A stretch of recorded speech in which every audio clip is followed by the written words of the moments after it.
Are we live? It looks like we're live. Welcome to this decentralized media broadcast where we're coming to you from 4 different places.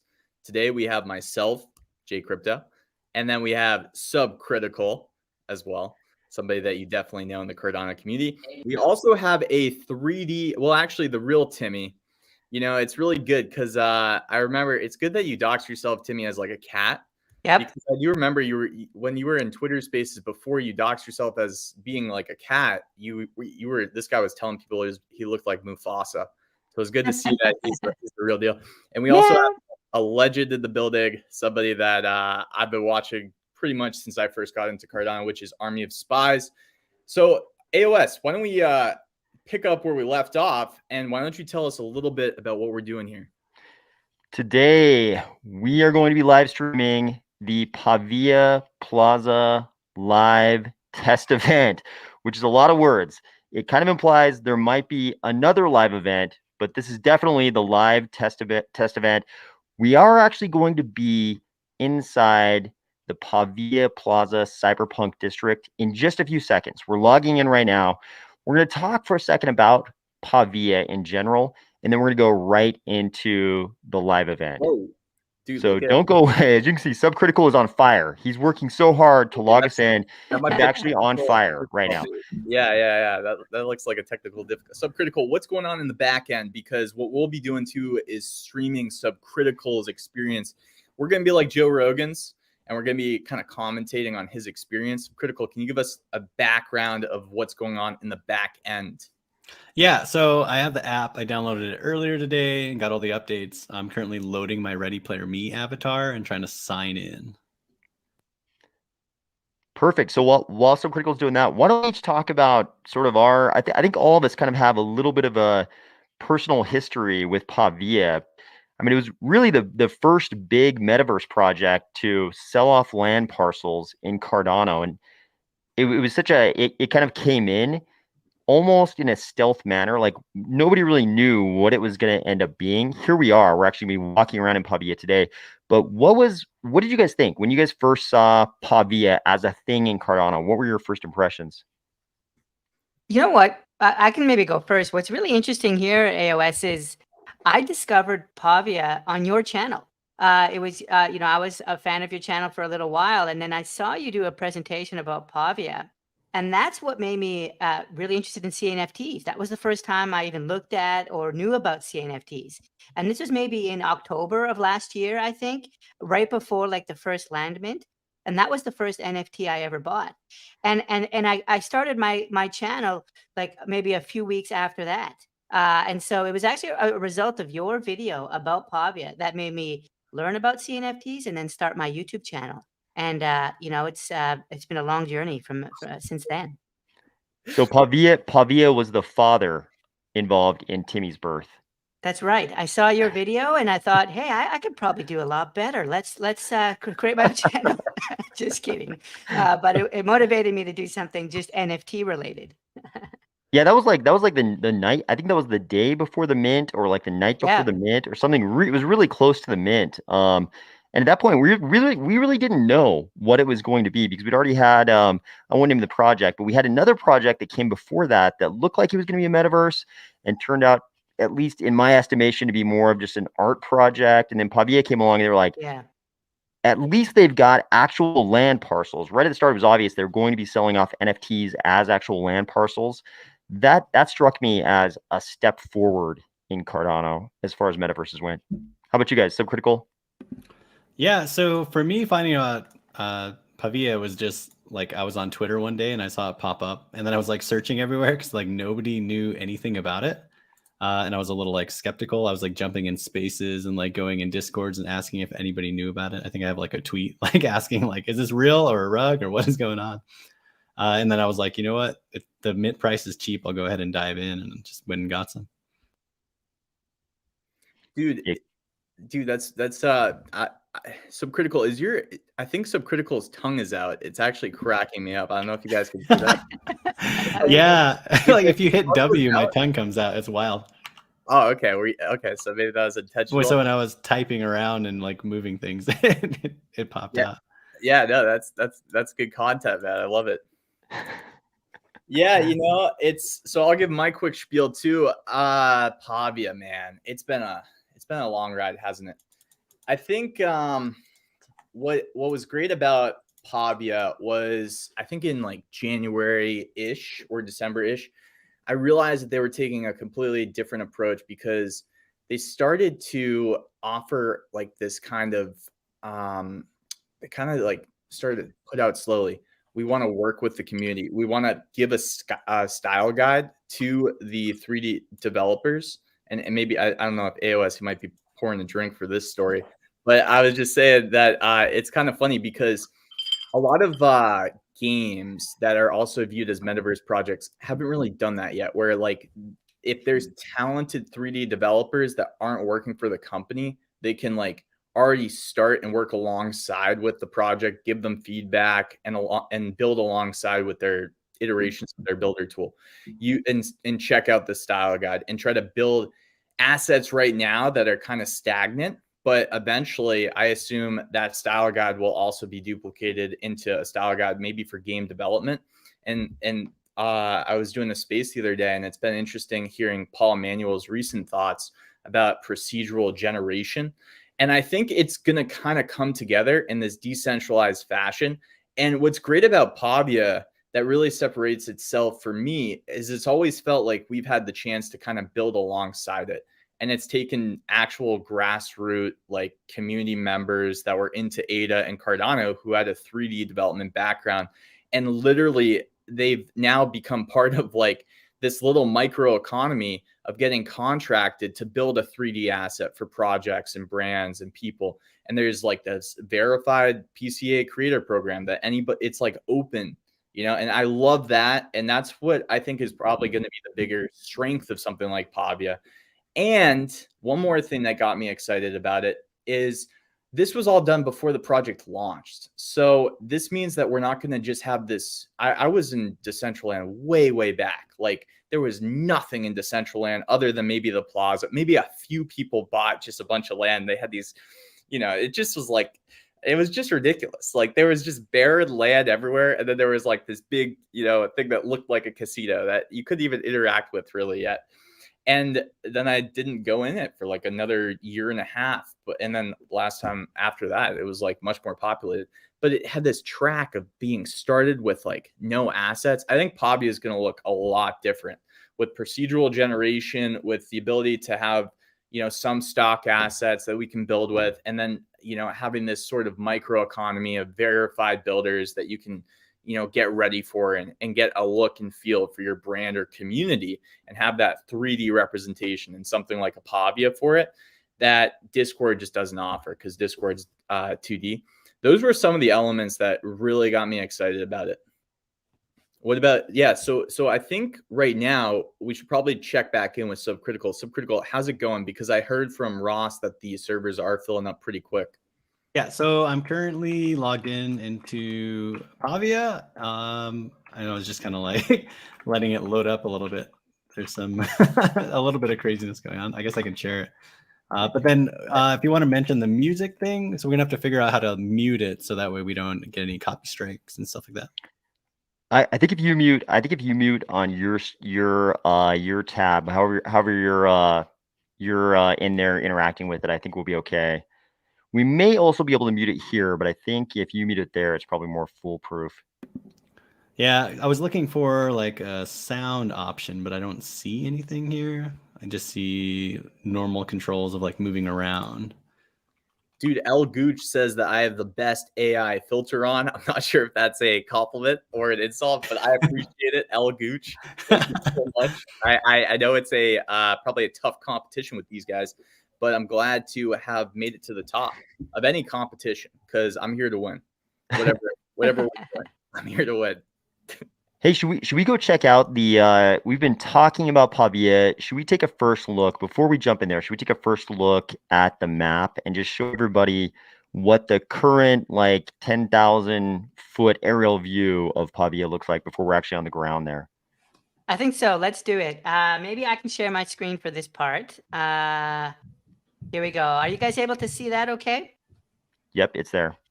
Okay, so this is Pavia's main website at pavia.io. So you can check it out. They've totally redone their website. I was floored when I saw this when it first came out. Big improvement over the previous website. But if you scroll down, you can kind of learn about more of the like top level kind of details around what makes Pavia special. Hey, So hey Timmy, before we go ahead, could you just go back up for 1 second? Could you just go back up? I think this is part of their team page. I'm not sure what this woman's position is at the company, but I mean, I'm thinking maybe you should hit up Pavia. You know, maybe you and her could start talking a little bit. I mean, you think I should? I she's don't obviously a know. part of, she's obviously a part of Cardano. Look at how excited she is. She's standing there motionless. She's so excited about Cardano and Pavia. But I'm thinking, you know, you guys are both pretty animated individuals. You know, maybe just hit her up a little bit. I don't know, So man. He's a cat, though, right? Maybe he should just, stay with his species. I don't know. Hey, let's Are you not against be interspecies specious. Let's dating, not do bro? this. I'm Come saying, on. maybe I'm the only one that thinks You need that. to be more open, Jay. I don't know. I mean, she's in the T pose right now. This is like a popular character pose, a T pose. Timmy is actually rigged in an A pose. So I don't know. I don't know if it would work out, like just with our poses being totally different. I think. Yeah, it's a real Romeo and Juliet kind of thing going on. Yeah, it's kind of like forbidden love, A pose and T pose. So I don't Timmy, know. What's that? Timmy's too much of a Capulet to date this chick. Yeah. Okay, but scrolling down, so we've got the community section here. Just beautiful work. I love how they've got like all the different assets dropping into place here, and they've got an asset builder, right? And so we'll be able to create a lot of these assets ourselves and put them on our land plots. Check out this vehicle here with wicked particle effects. I love the smoke in the background. Look at the volume, like the viscosity, would you call that? Like those clouds look pretty heavy, right? That They looks look pretty awesome. cool. Yeah. Yeah, they look awesome. That looks totally wicked. I'll scroll down a little bit more, and then we'll bring up the map. Play to earn, right? So this is kind of what makes it a metaverse, right? We're not just talking about a game here, but there'll be ways to earn and set up small businesses and things within the Pavia Metaverse. And then, wow. So I looked at this, and this was interesting. Like these blimps. What's going on there? Like, have you guys heard anything about, or these hot air balloons? Like, is this transportation that's going to be available, do you think? Have you ever seen the? Just be honest with it. Have you ever seen this page before? Is this your first look? It's okay. I'm not trying to. I'm just asking. I haven't seen the bottom. Every time I load it, I get stuck at the top, with my friend here in the T pose. I haven't scrolled down a whole lot. Yeah, because I think it's a good meta point, because when YouTubers sound like Timmy just sounded like, it's usually because we're covering something on the fly and we haven't seen it yet and it pops up. So we're just trying to like figure out what to say. And I think that's honestly all of our experience when we cover things. So I love it. Yeah, that's my role here. I'm the person that like is seeing this for the first time. And yeah, I just liked there's a story here about the hot air balloons for transportation, but even these boats, right? Like, are those boats there on accident, or is there something to it, right? That's what's great about it, though, because these when the website came out, it was a lot of mysteries that we didn't quite know, like where is that lighthouse? Because there's like a few bodies of water that it could be located in. Obviously, it's near the mountain, so you go to the map, and it's still kind of like, okay, well, where is it on the map? And it's fun to imagine, okay, if there's boats, is there functionality to them yet? Or is that coming? And when does that come? It's very interesting. Speaking of the water and ecology, I guess we're throwing all this under ecology, which is kind of a funny label for a digital virtual world. But what do you guys think? So from the very start of Pavia, there's always been this distinction between these deep water areas and the non-deep water areas. And they've been pretty cagey. I haven't heard them explain this. Maybe they have, but what do you guys know about the deep water areas versus the regular areas? Are there going to be different assets available, like different fish, maybe? What is this? Yeah, can we bring up the map? This is actually so to bring up the map, you just click on the bacon cheeseburger button up here, and then go to map on the right, and then we're in the map here. So have you seen that there's also like there's like sandbars? Because that was a brand new feature that kind of shows us, okay, wait a second, the deep water is just the water that's least closest to some of these kind of territories that have the sandbars too. Yeah, in the earlier map, there was actually a distinction in the parcels. Like you click on a parcel and it'd be like deep water or something like that, and the rest of them were kind of like regular sea, regular ocean. Yes, I think that that might still be there too. Okay, come on, man. Okay, stay focused. Scary. I'm scared of dogs. Timmy, can you go over to some of the deep water? Can you like go to the main channel? In the main channel, right in the middle, for sure. They used to have deep water, but maybe they got rid of it. Maybe they decided that distinction wasn't deep sea. There it is. There it was deep sea. Did you guys see it? I didn't see it. There it is. Yeah. Boom. Yep. So there's still deep sea. Now, do you think it's just for fish though, or do you think it's just for maybe some like I like fish. Atlantis? Maybe you can have a submarine. I don't know, man. I think maybe I don't know, man. We can go deep, but subcritical. People what they want, man, because people want to get in here, man. They want to see. Yeah, zoom into the plaza, and then we'll like pretend like you're going there as I go ahead. So this is the plaza here. If you zoom in enough, you might get thrown into the 3D version. Give it a shot. Are you ready, subcritical? Getting there. Do we want to talk about our lands for a bit, or are we? Oh no, that you're ready. Okay. Oh no, we're going live. Yeah. All right. So I am currently inside the Pavia Plaza here. Let's go. This is the entrance. Sound wise, I don't know if it's sharing the sound or if you need to hide it, because as we walk around, I think there will be some music going on. Subcritical, I've never seen you wear something like that. Yeah, well, I figured I was coming here. I would wear something different for once. Wow. I think the sound is muted. I think we're good on sound, although we'll know once we get closer. All right, because I can hear some music picking up a little bit here as I stroll down with everybody kind of running in. Now, on the stream, it looks like it's a little bit laggy. How's your experience? So I am getting a little bit of choppiness to it. But you're also streaming, and you've got I am doing multiple things at once. I am a character as well as. But is it the choppiness similar to the stream's choppiness, or is the actual experience much less choppy? I think you're probably getting the same chop. So let me see if I can stop my avatar, and maybe that will like. Yeah, driving the avatars. We'll see. Pretty intense. Maybe just walk. See if you can walk as slowly as you can, and we'll get a little bit better. You can even actually subcritical maybe stop cam. Well, I guess the avatar software will still be running. Subcritical. He fell down. He fainted. I'm gone. I'm out of here. Dude, I don't know what's going on with it. That's feeling a little better. Okay. Dude, subcritical just like leaned back in his chair too much. Yeah, I think this is a better better visual if you can walk slow and move the camera around slow. Okay. I see. So okay, what do you guys seeing here? I see a lot of detail. I mean, that's the first obvious thing. I think really nice textures. It's there's a lot of I could see like how this hour could fly by. Yeah, it's clearly a cyberpunk theme, right? Which is pretty cool. That's like a lot of us, if you've read Snow Crash or something like that, you think Metaverse, you often will think something like this. Hey, Nito, how cool is that? Shout out to Nito. Hey, yeah. That's awesome. So cool.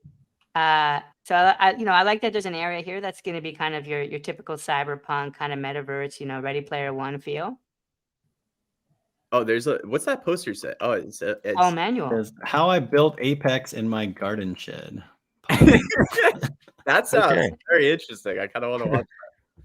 Because by the way, Paul Manuel is the COO of Pavia, and he worked on Apex Legends. So that's an interesting little thing. I'd love to hear. Oh, okay. Okay, so Apex is a reference to Apex Legends. Yeah. Cool. Man, I'm impressed with how much of a finished product this actually looks like. Like I was kind of I didn't know whether we should expect something that looked kind of half finished, without all of these fine-grained textures and, a lot less detail, but this is actually much, much more finished and a much more satisfying like visual. And I know people at home can't hear the audio, but the audio is also like pretty satisfying. It's like way more refined than I expected.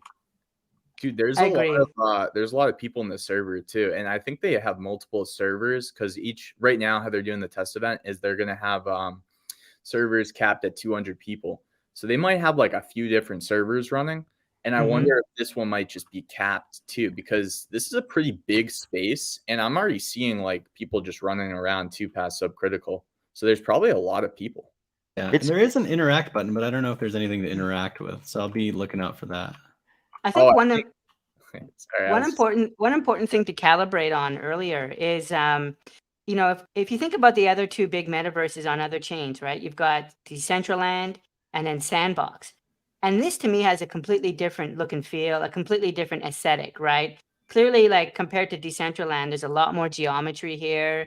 There's a lot more detail. And like the graphic level is like a few generations above, a few orders of magnitude above. And then Sandbox being, you know, a voxel-based metaverse is totally different. So I think Pavia has done a pretty good job here of like carving out their own look and feel and their own kind of swim lane, you know, against the different metaverses. Yeah, I've spent a lot of time in Decentraland since I think the very first day they went live when you could actually walk around. And this is a much better experience. This is a much better experience than Decentraland. And Sandbox is it's kind of it's not really comparable because it's voxel based, but to me this is a better experience for me. So a question in chat here, is this still possible to join? I believe it is, right? I believe for the next 50 minutes, you're going to be able to connect to the server. Does anyone know where people can go if they want to jump in directly?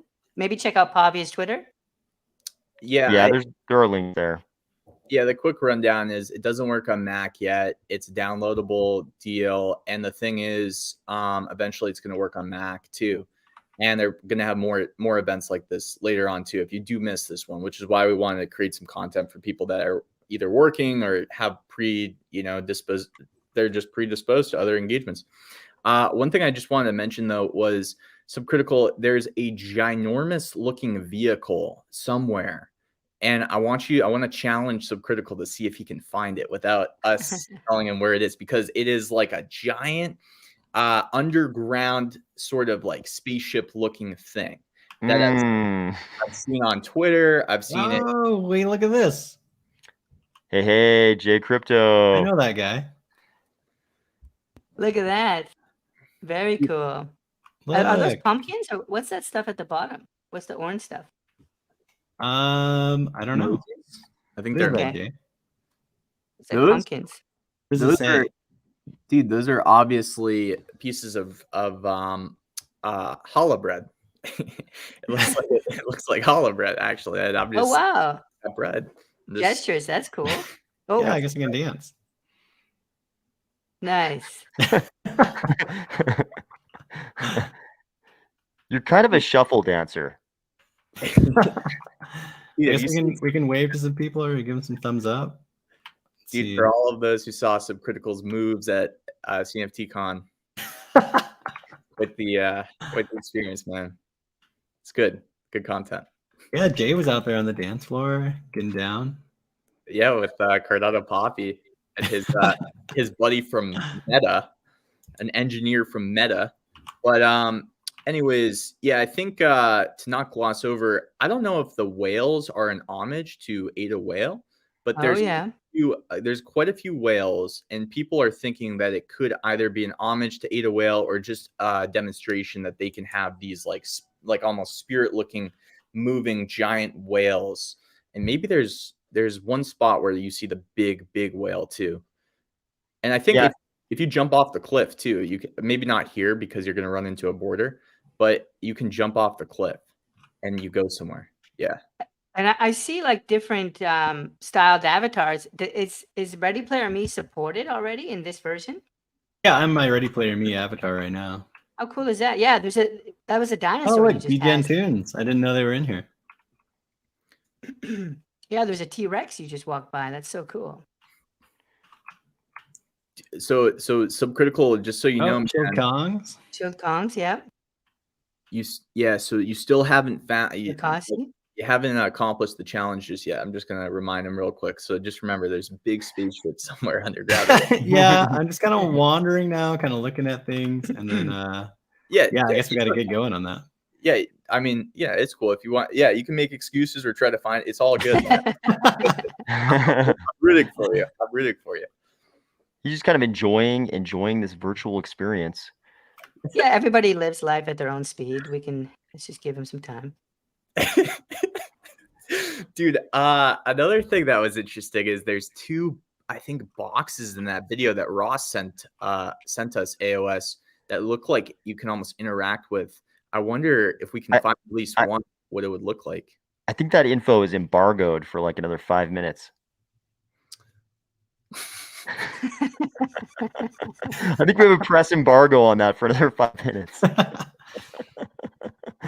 No, but actually, people were showing that. People, the Meted Black memory eraser real quick. So that everybody understands, there were 3 different times when people could access this sector of the plaza, and at least one, I think 2 of those, I believe, have already happened. So people were already showing it on Twitter. There's already clips of that on Twitter. Yeah, I knew that.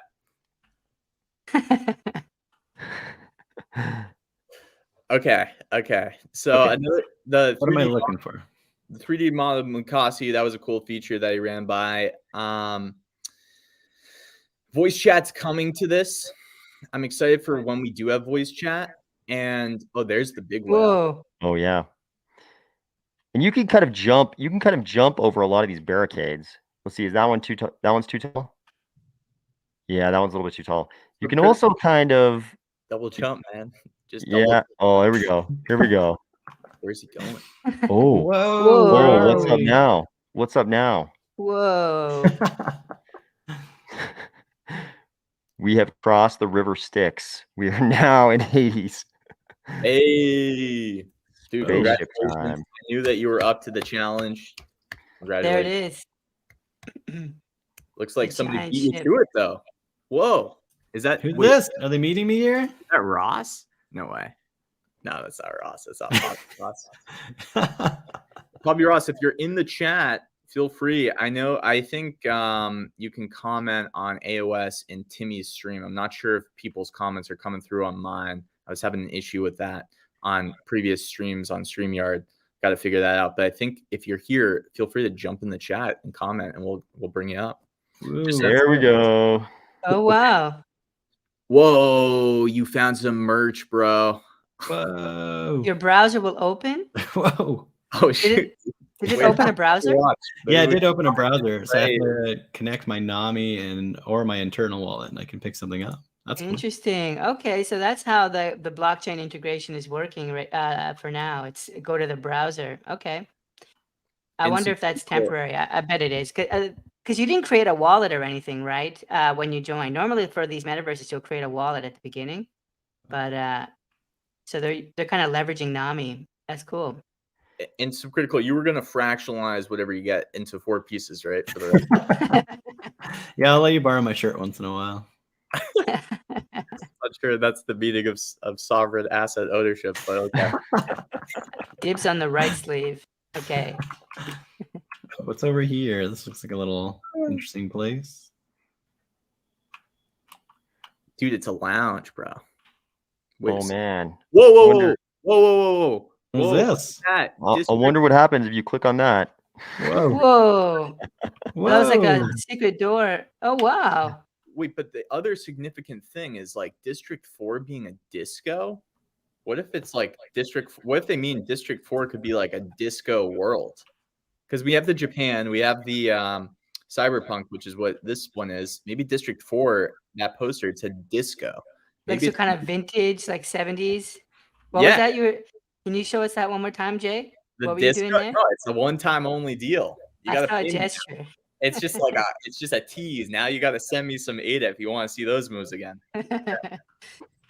Yeah, I think the poster that was supposed to be like an 80s style kids room because we had the Terminator poster.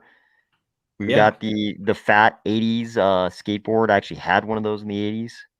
Ghostbusters. 80s desktop. Who you guys gonna call?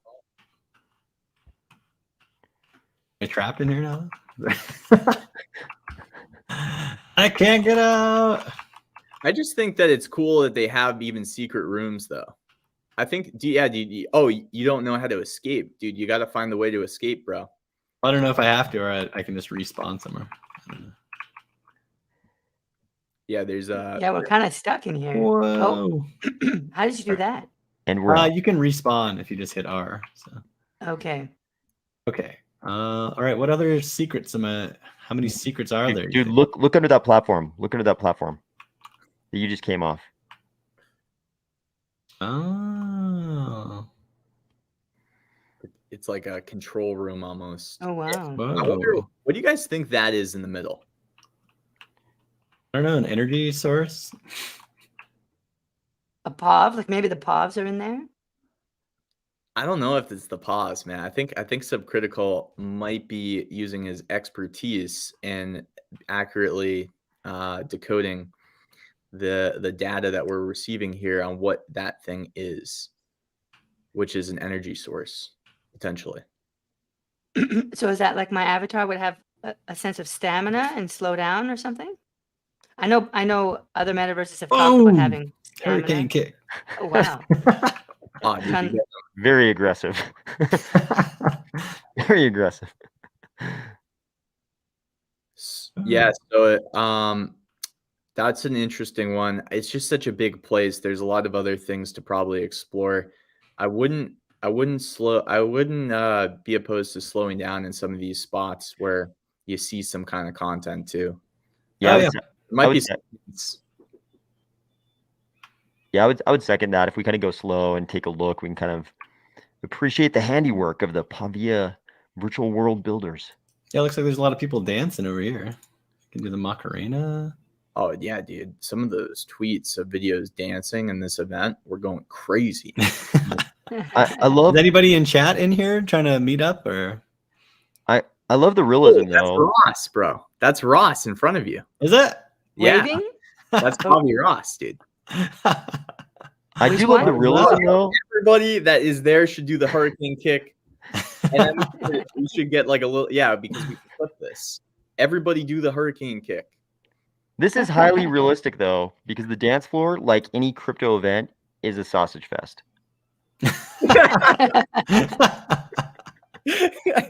Not a woman in sight. Oh, there we go. Hurricane kicks. Bunch of dudes out there dancing with each other.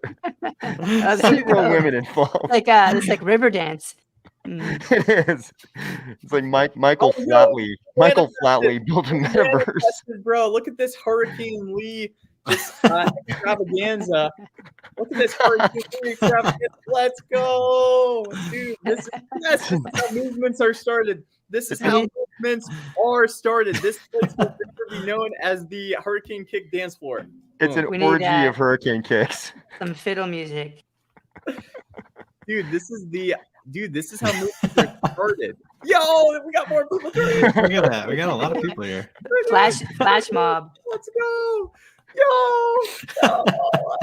This is so exciting. This is really good. This has never been seen before here, folks. We're hearing it and seeing it for the first time ever. The Hurricane League Dance Floor Extravaganza coming to you live from the Pavia Live event. This is amazing. This is amazing. This is historic. Oh my goodness gracious. Oh my goodness gracious. This is Metaverse history in the making. I don't know what else to say. This is the Hurricane League Extravaganza. Dude, look at these Hurricane Lee kickers, man. Right? Everybody's so skilled.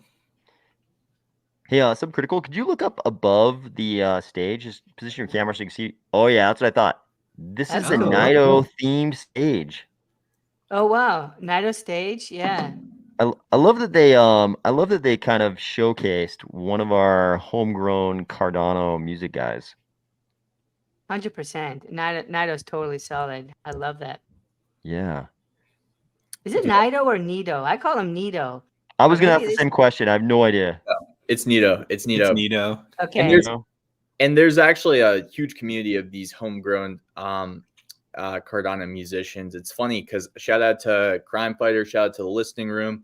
I was actually just in a space before this killing time with those guys. And it's funny how they just show up every single week and are testing the boundaries of music. Where do you guys think music will go with something like Pavia and the metaverse? Well, I think live concerts is where it's at. This is what makes me excited for, like, another big metaverse on Cardano. I think what I'm most excited for in the metaverse is live events where we can all gather and see like a live concert. So that's what's exciting for me in terms of Ooh, music. what's that? Oh, Whoa. dude, you just got a POV, bro. If you get 2 more, you get the actual POV. We got a little wall running going on here. This is excellent. There we go. Jared Stahl says, hey. Yeah, look at What's that. up, Jared? How do we say thanks? Thumbs up. Thank you. I don't know if I would have noticed that on my own. That's sneaky. Yeah, so I definitely see some comments. There's a few people. Just remember, guys, this is just a test event. This is the first time that we're getting in Pavia, and we're getting to see what they've kind of did for their first district. But there's a lot more development that's coming. So I mean, there's a lot of interesting features that are coming too with procedural generation. It was really interesting talking to Paul and Ross the other day on a Twitter space and just hearing their thoughts on where that's going. Got 2. I think I saw. Yeah, a couple good comments. Jared asks, "Is that Spider-Man?" Do you guys know who Jared is? You guys might not know. No. Jared's a bit of an epic Cardano artist, actually. Really brilliant 2D artist and illustrator.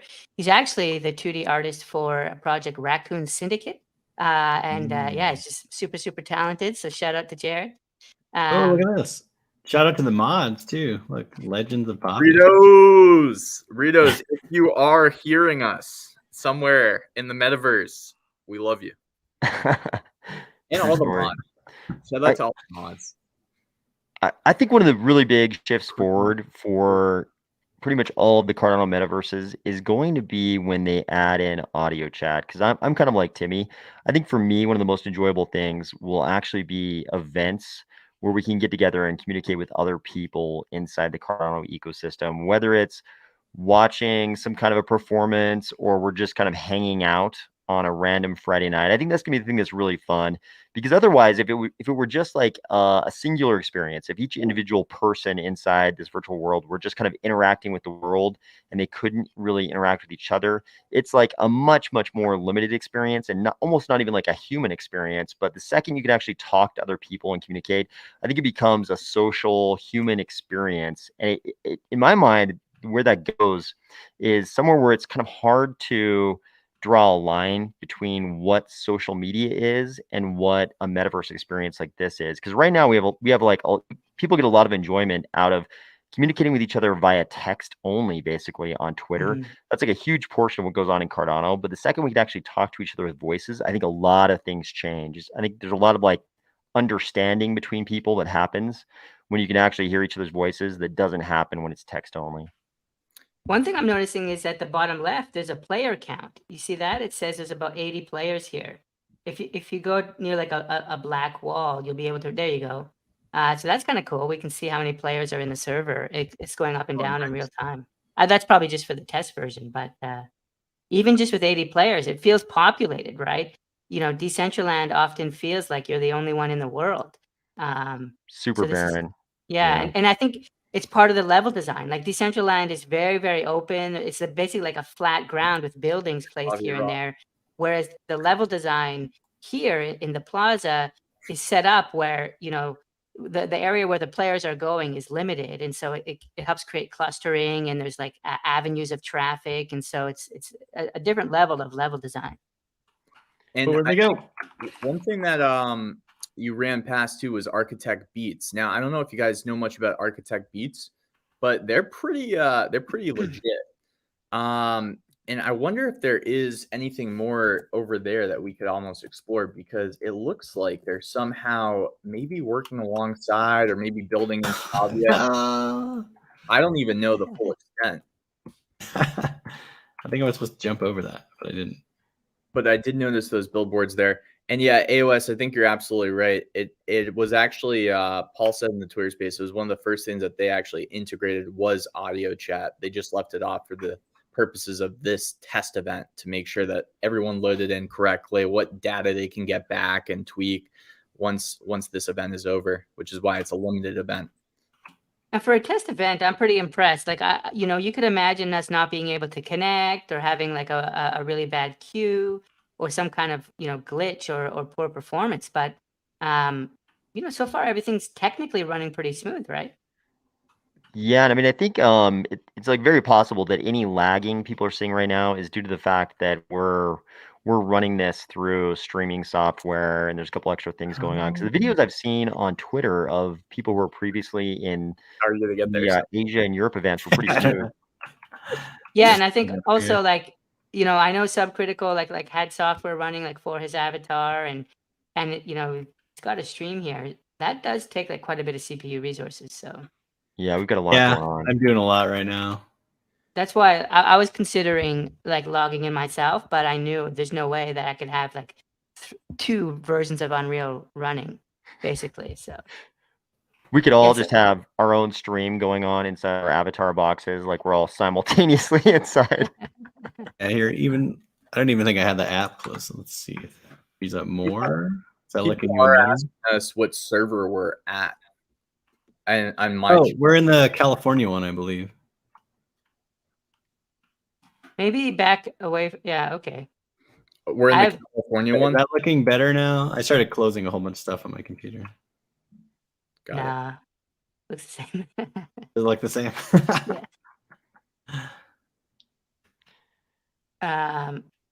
Okay, very cool. And so obviously we've turned the audio off right now, but actually sort of like some of the atmospheric noise effects, sound effects, and just like the walking and some of the music that's playing, it's a very different experience, obviously, when you can hear the audio in the virtual world that the designers intended for you to hear. So it might seem a little bit barren as far as sound goes, but I thought the sound in this test event was actually quite nice.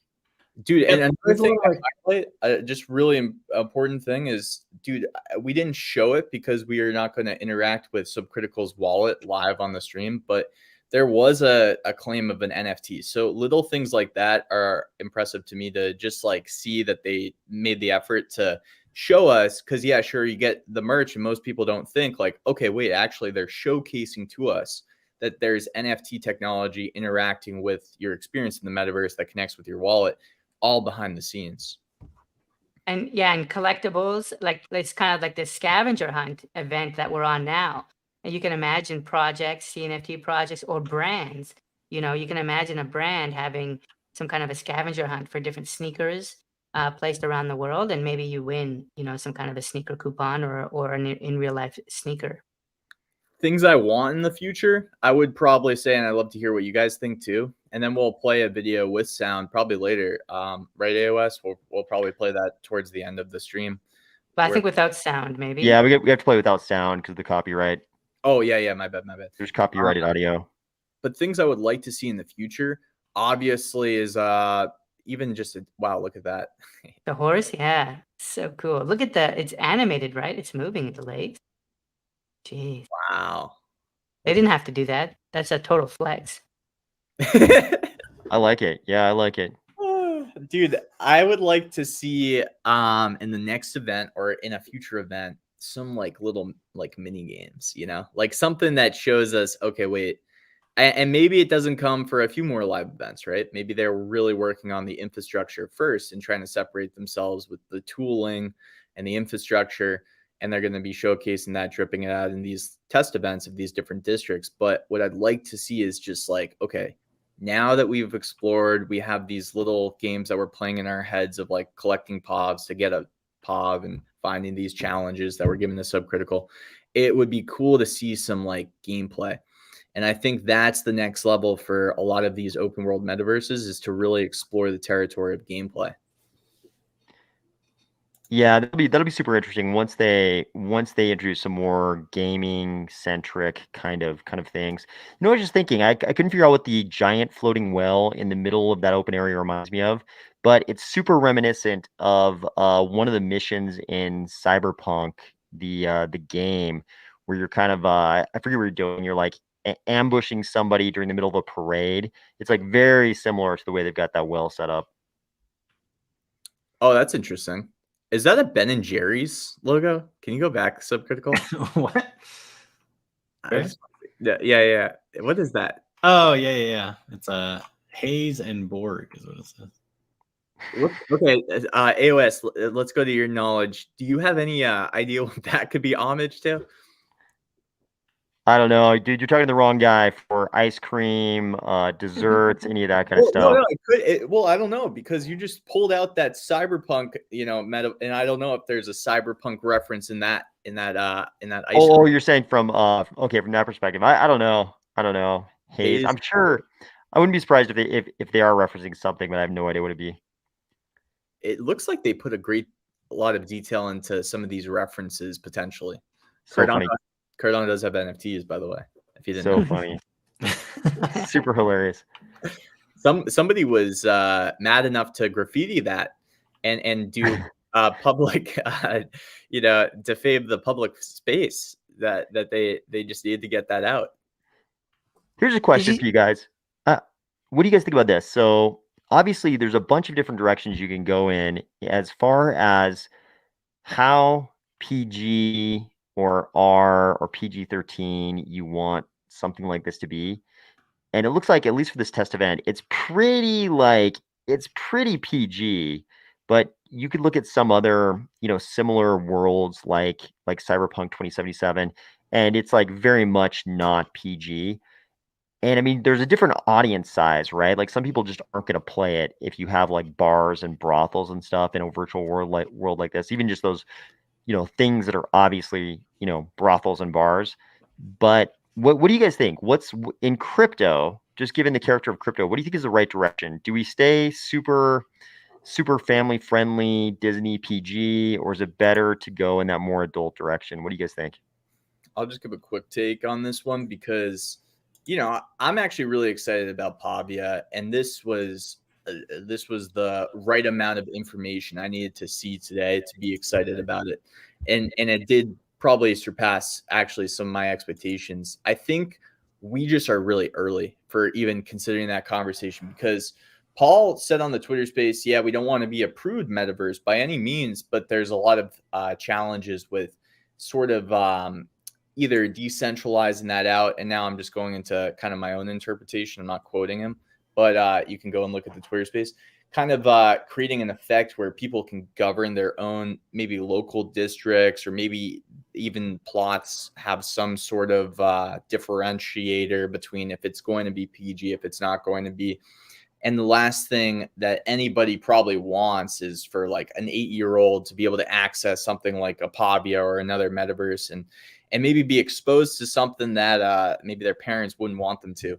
So there's challenges, but I think you have to make it open. You have to make it open for all the creative freedoms, and then you have to Whoa. almost give that power over in some way to these communities to kind of govern. Okay, maybe this place in the Pavia map isn't going to, be that, but maybe there's another place for you on the Pavia map that is. And maybe those communities start very local and start to form naturally and organically. It's really interesting because no matter what decision they make on that front for the plaza and other areas like that are kind of controlled by the project, they're going to get into the same kinds of censorship issues that social media platforms get into with the user generated things on plots, right? It's like they're going to have to make decisions like what's allowable, what's not, how much are we going to censor, how do we draw those lines? Super interesting because it seems like eventually, if there is any kind of user generated content, you're gonna get into those same kinds of censorship discussions. And maybe that's why they don't even get into it. And they engineer some kind of format that allows sort of these areas or districts to decide that. And it could be where social media goes too, where you have governance happening at the most local level possible. It could be. It'll be interesting though. So, with these parcels, where we all kind of like individually own our own parcels, it'll be interesting if somebody comes along and they're like, "Yo, you're in the Disney district. You cannot have, you know, the giant statue of the girl on top of your building you built." That's gonna be interesting because people are gonna be like, "No, it's my parcel." So maybe the biggest district where you can have that kind of censorship, if you don't have censorship, is at the parcel level, which means that any individual could build whatever they want on their parcel. But I think you're right. They are going to get into like audience limiting territory if there's zero censorship, because people are obviously going to build things that, like certain parents would not want their kids to see. That's for sure. Well, I think if you really wanted to give the sovereignty to every parcel owner, you would just make some sort of if-then statement, like, okay, if this isn't in line with our micro district's rules, maybe you're just not showing up the same way as the rest of the people in the neighborhood. Maybe there's kind of like, are you 18 and over to even go into that parcel and see everything? I think There could be a little mechanism like that too at the local level that still allows you to have what you got, but maybe the transparency of it and the sort of distinction of if you're signing that you're about to enter into a space that kind of isn't in line with the rest, it's still possible to do, but maybe you do have that. It's interesting though. Timmy. for me, I'm less interested about like, this kind of like nudity or like, sexuality or things like that. But in big part because of the gender mix in crypto, I think what's going to be more interesting is general censorship. Like, what if I put up a poster or some art, speaking around, different health policies and my opinion on health policies, or if I put up content around a political candidate, right? Or, even worse, like, potentially something that's a little bit more racial or discriminatory in nature, right? I'm really interested in seeing how that's going to be moderated, and how strong the hand of censorship will be, because that's where like the censorship conversation is happening today. It's less about nudity and things like that, and a lot more about what we're seeing on Twitter in terms of controversial tweets and things like that.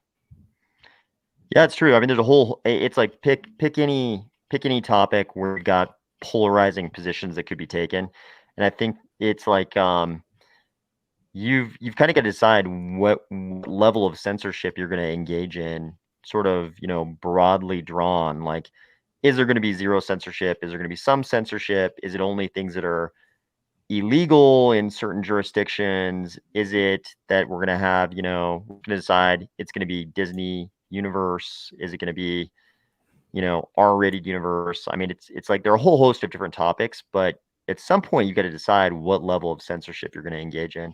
Yeah, and it's like Disney versus R-rated is again like more about, to me it feels more about like PG and like kind of how much skin are you showing. But I think another interesting comparison is Pavia going to be more like Twitter, or is it going to be more like Parler, right? And where Parler and True Social and these networks, 4chan, like these networks where anything goes, right? You can talk about anything. Whereas, Twitter is a little bit more moderated, less so today than it used to be. But Yeah, I mean, there's other things like even alcohol, yep, obviously cannabis. I mean, there's a whole host of things you could have or not have in a metaverse yep. that it's gonna polarize people whether you allow it or not allow it. Like some portion of the spectrum is gonna be polarized no matter what you Looks do. like he just had some alcohol. I don't know if you can see his screen, dude. I think that's like just to not to take that issue lightly, because you're right. It's probably going to be the biggest challenge for any metaverse space, but I think it's such like a further down the road issue. And what I think we'll probably see the team do is try to get the platform, upgraded with the best tooling and the best infrastructure, try to have a unique product fit, and then see where things go, and they'll have to navigate, and we'll probably navigate with them as the community of people that are participating in the Pavia experience. So I think yeah, it's good to have empathy for this team, because what they are building, it odes a little bit to a social media platform. I think you're absolutely right. It's going to be everything that Discord can't do 3D well will be what Pavia will probably capitalize on with communities. Yeah, it's gonna be super interesting. Because I can imagine. I mean, my gut instinct is that it's gonna end up mirroring actual society, right? Where you have like sort of like you could have a little meeting inside your own building and maybe it's anything goes. You can talk about whatever the hell you want.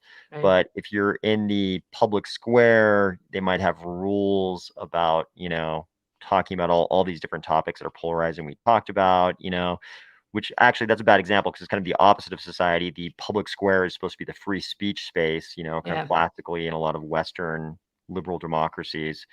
But man, they're going to have to come up with it's going to be something they're going to have to confront, not this team in particular for any reason, but every single metaverse. Because I think you're right. I think it does kind of converge on social media if they have enough social interaction. And I think they have to have that social interaction. Yeah, and I think like this will be a good problem to have. Like if the problem is that there's millions of people having controversial discussions on Pavia, I think that's a good problem to have, right? For sure. So For sure. And I think we understand, and I think this is public knowledge. Like any assets that users want to upload, like I think it goes through some type of approval process, right? And like I don't think you'll be able to put up certain textures and things like that, or create like something super phallic or something like that. I believe, and there is an approval process. You might know, Jay, but so if anybody that's curious on what you can do, I would suggest to go into the Discord, and they have kind of these PCA compliant sort of guidelines. Yeah. And it's really, from my understanding, more focused on what kind of poly count. So I'm not even sure if they're kind of already starting to curate or deter creativity. Yeah. And the builder tool that was currently sort of put out in waves to some of the first builders that were interested is going to get a massive update. And that was talked about at length in the Twitter space. So you'll actually be able to build on your land is like something to look forward to. Just in case people didn't notice here, Subcritical, that's a live Twitter feed on the display. Like these tweets are getting updated. So they've got some kind of a Twitter integration. Maybe walk a little bit closer. You can see that the Twitter profile name is up there. And yeah, this is like a live Twitter integration. How cool is that? Yeah, if you're in the game right now and you tweet like in tag, they will actually like post it in here. So some of these people may be seeing Ross to do our stream in the space, For real. And this to me, this really talks about like a metaverse, right? It's a platform. It's going to have APIs. It's going to have integration, right? It's going to link to things like Twitter, link to things maybe like PayPal and other payment platforms, and this is what makes it meta and a metaverse. It's so cool. Like they're showing us a few things, like the NFT collection thing is their blockchain integration, and they've got this Twitter integration, and so it's like another flex saying, hey, we're not just a game. We're a platform. We're a metaverse. We're something new. Mm-hmm.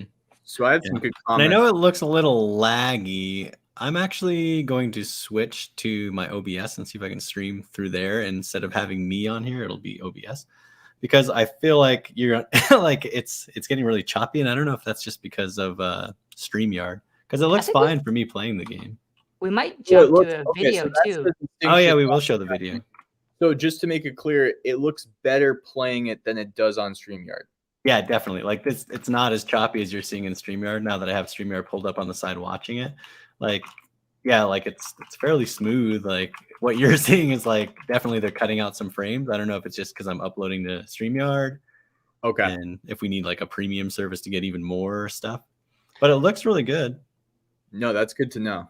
Okay.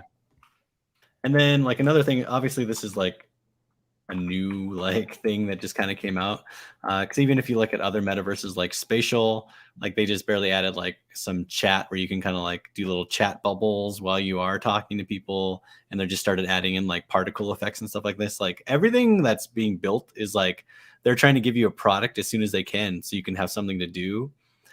So you're just going to be waiting for like updates, obviously, because it's like any kind of like game back in the day, like where you just got like a beta. It's just going to be added on to over time. Yeah. And then ElGooch, yes, I found all 3 Pavs, and I do have that NFT now as soon as I claim it. We have that NFT now. That's correct.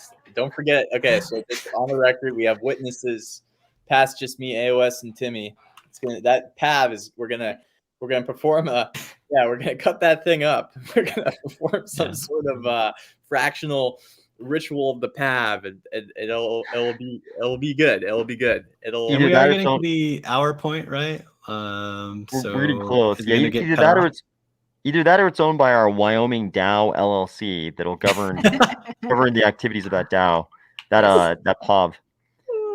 Yeah, we're getting close. They should, if they stick to the exact time limit, we should be cut off like in the next 30 seconds or so. What are we going to see POVs evolve? Is the biggest question. Did I find everything? That's what I know. I don't know if I found everything. Are we going to play the clip at the end of when maybe we get kicked out? I think so. I think that's a good idea. Because I think there's at least one thing in that clip that we may not have explored. So one thing I'm picking up on is like, what was that sign at the beginning? Atomic atom, or like there's Arctic atom, and we keep seeing these blocks. I don't know. I feel like there's this kind of like energy company theme. Like I keep seeing this brand here. I don't know if you guys are picking up on that, but we just saw it in the spaceship area. There's like this, almost like this Megacorp logo and brand I keep seeing. Megacorp? Yeah, like, and I wouldn't be surprised, like, in a cyberpunk kind of dystopian future, having a megacorp and like that energy ball that we saw, it feels like that could be part of like, I've seen the name flash by. It's like atomic something. It's near the spawn point, I think. I've seen the thing that's like, what does it say? It says there was like a kind of a corporate-esque name, SyncTech. SyncTech. Yeah, that's another one. I've seen a lot. I've seen the Japan district name a couple of times. So there's the Japan one, but in the Cyberpunk, it looks like. I don't know if you guys saw that. I think we just passed it too. So I wonder this one here. Arctic atom is another one. Like, what is that? Arctic atomic. Oh, a freezing district. I think these are the big brands that are made up, make believe, this is my prediction, of each district. Each district might have a massive brand. Okay, yeah, it could be that each district is owned by some kind of conglomerate megacorp, and you basically pay rent to this corporation. So we're getting to like the lore and stuff, but yeah, SyncTech, Arctic Atomic. It could be something to those. There's Arctic Atomic again, right? It was at the top there, so there's more than one of them. I think they're winning. They're like the Apple of Pavia. Yeah, and I was Evil Corp. Sorry, Apple. Dude, it's just funny. Like, there it is again. That's like the third one we saw in like 10 seconds. So Arctic Atomic. Maybe this is the Arctic Atomic area. I'm not sure, but they're taking over. Again, that's very reminiscent of Cyberpunk 2077. There's basically like two really big sort of plot devices. There are two sort of warring mega corporations that kind of control everything. Dude, that is actually I'm glad that you mentioned that to me, because I didn't even think about that. But what if there's an Arctic district? That could be really cool. And I'm just looking on my Twitter, and I don't know, like the feedback on Twitter, you can just go and check it out. I mean, people had a great experience, it looks like. So yeah.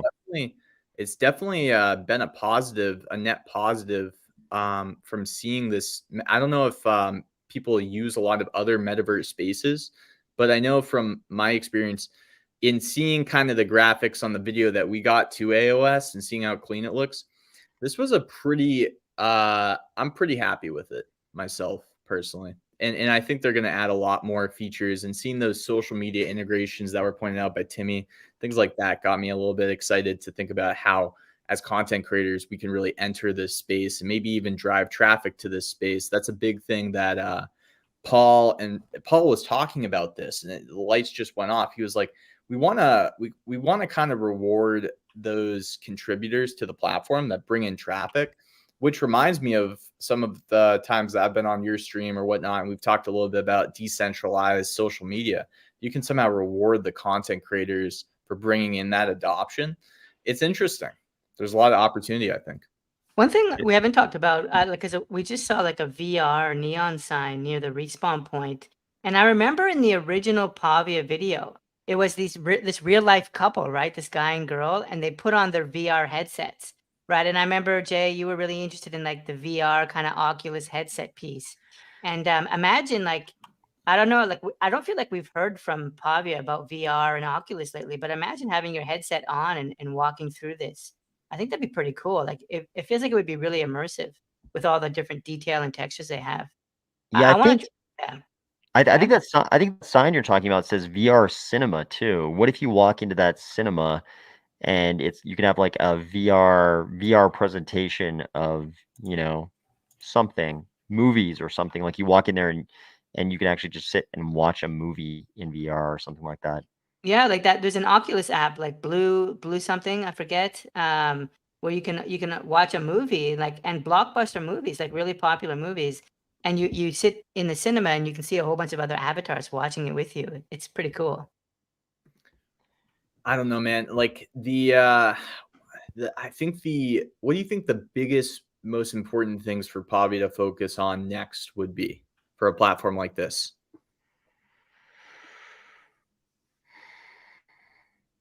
I think getting people to use it for live events that actually matter. Like it seems like the history is that Decentraland and probably every other metaverse so far, they have these like live events and they're kind of just trying to like clone like things that have happened in like Fortnite or something like that, right? There'll be this live event and a million people will show up and then it's just kind of like empty except for this thing that's going to happen like once a month or once every couple of months that a bunch of people will tune in for.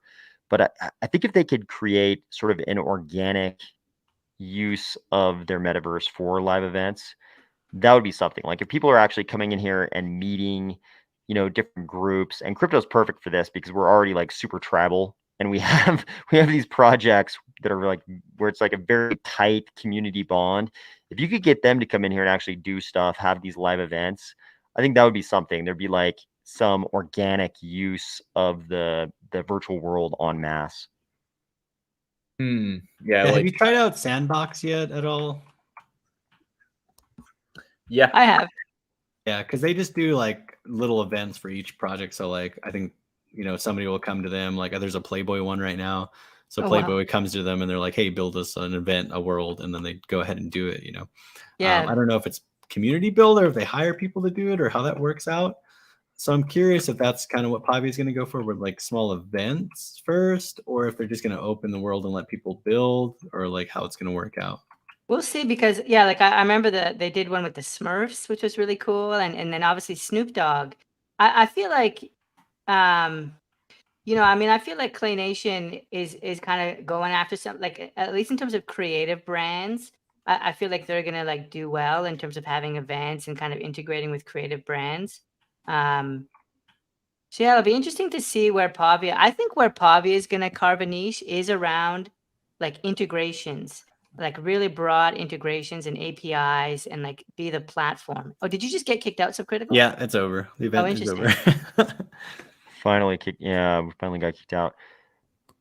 So I think you're absolutely hitting the nail on the head there, Timmy. Like, just I like, how many live Twitter feeds have we seen in other metaverse platforms? I mean, things like that add a different dynamic. It's gonna be That's something that I think I'm gonna want to explore more on my channel too, and think about is how that can be leveraged, how social media and live social media can be kind of leveraged in a way for communities. Because obviously if you just have a live Twitter feed of your profile, what's the excitement there? But if you have a live streaming of the World Cup, it's totally different. And then what are the barriers to stream the World Cup when all the rights are with a certain party? But those kinds of things could be actually really interesting. I don't know. Yeah, there's sort of like the presenting other media, bringing like exogenous media into the virtual world. Like I think Fortnite has done stuff like that. It's like, hey, we're gonna have a Taylor Swift concert, and then it's like every 13-year-old who's ever used the platform is gonna be there that night. But I wonder about the more organic stuff, like users getting together and using it for their own events as opposed to the corporate events. Of course, like a big musician is going to draw a much bigger crowd than these organic events. But I wonder if that's really sustainable, the big corporate events. If it's just a big corporate event venue, I think it's a different thing than if there's actual like organic like groups of people using it for their own live in-person events or digitally in-person events. Dude, I'm pumped to just walk around as an avatar when nobody knows me and just talk to people. And like, I don't know if I can do it in a way that like, yo, I'm not Jay Crypto too, like early on, because obviously, you know, we're such a tight knit community here and it's fun. But I think it'd be cool to just kind of, you know, go up to somebody and be like, hey, what do you think of Pavia? Like while I'm in there and just have a conversation with them and hear their thoughts on it. And what Dude, that used to happen to me all the time in Decentraland, right? I'm just a random avatar, and I used to have a meeting with like 6 other people, and random dudes would walk up and they'd be like, "Hey," and they were just down to talk about whatever, which was kind of weird because there was no common thread between us other than we were both in this, you know, metaverse. But in Cardano, I think it's more interesting because what I'm really looking forward to is having little Friday night get-togethers with anybody, you know, who wants to go there, especially people who watch the channel, who want to get together. We can just sit around and talk about Cardano, maybe have a few drinks in IRL while we're talking virtually. But I think that's gonna be a good time. I'd love to talk to other Cardano people. Yeah, it's interesting because there's a few dynamics that can be at play. But when you have somebody, if you've ever met somebody IRL that you didn't know was into Cardano, that is like even earlier, because that happened to me. And the first person I met that was into Cardano, and I was into Cardano IRL, we were like, whoa, wait a second, we're both into Cardano. We knew each other, but we didn't we didn't know that we each liked Cardano. This happened like a year ago. That was like those were like the best moments, man, when you could find somebody else that has that kind of interest, and to be in a world like Pavia and like just know that most of those people are probably having some interest early. Obviously, we want it to grow past that, I guess, but and to some degree, I think the healthiest route for something like a Pavia is to grow its own sort of community and culture. Maybe its root is in Cardano, but and it doesn't have to just appeal to the mainstream, but it could be, you know, this kind of not slow but slow growth of its own. What is the Pavian community going to be like? I think one thing that could happen, and I'd be happy if it does, is if it kind of adopts the BBS culture. And like for people who are younger and coming up now, they might not remember like bulletin board system culture. Like this is before the internet, really, before you had the graphical web. But we used to use our modems and dial up on BBS systems. And when you're there, you can chat with other people. You can play little text-based games. I used to love like Barren Realms Elite and like some of these other games. And it's like this closed community where you're meeting with other people in a digital space, and it feels like there's this amazing novelty, and it's kind of a subculture. And I think like these metaverses are going to be kind of like a subculture, a little bit of a counterculture in the way that BBS is, and maybe even Usenet was in the 90s. Oh, the 90s, man. Yeah, that's prehistoric for me there, Timmy. But we know that you got 9 lives, so we know that you're probably like, you know, I'm one of those remaining ones. But I love that analogy, man. I think it's probably a good one. Yeah, I think metaverses are the BBSs for like Generation Z and Generation A. I think it's Generation A. I'm not sure if they've picked a name yet, but yeah, Generation Alpha. Yeah, okay, Generation Alpha. And then I feel bad for the next generation. Yeah, I guess it'll be Generation Beta, but yeah, they're actually not. I think they're gonna be something else. You're like all you guys are accountants. You guys can only go into accounting. I saw J-Hub said he met a Cardano bro at a gas station one time. Yeah, totally random. Have you met anybody in the wild and like that's into Cardano? Yeah, I have not because I never wear any Cardano related stuff or anything like that in real life because I'm afraid if I run into somebody they're gonna hear my voice and be like, I know who you are. Now I know your identity. I know you. I'm doxing you. I'm 1,000,000% doxing you.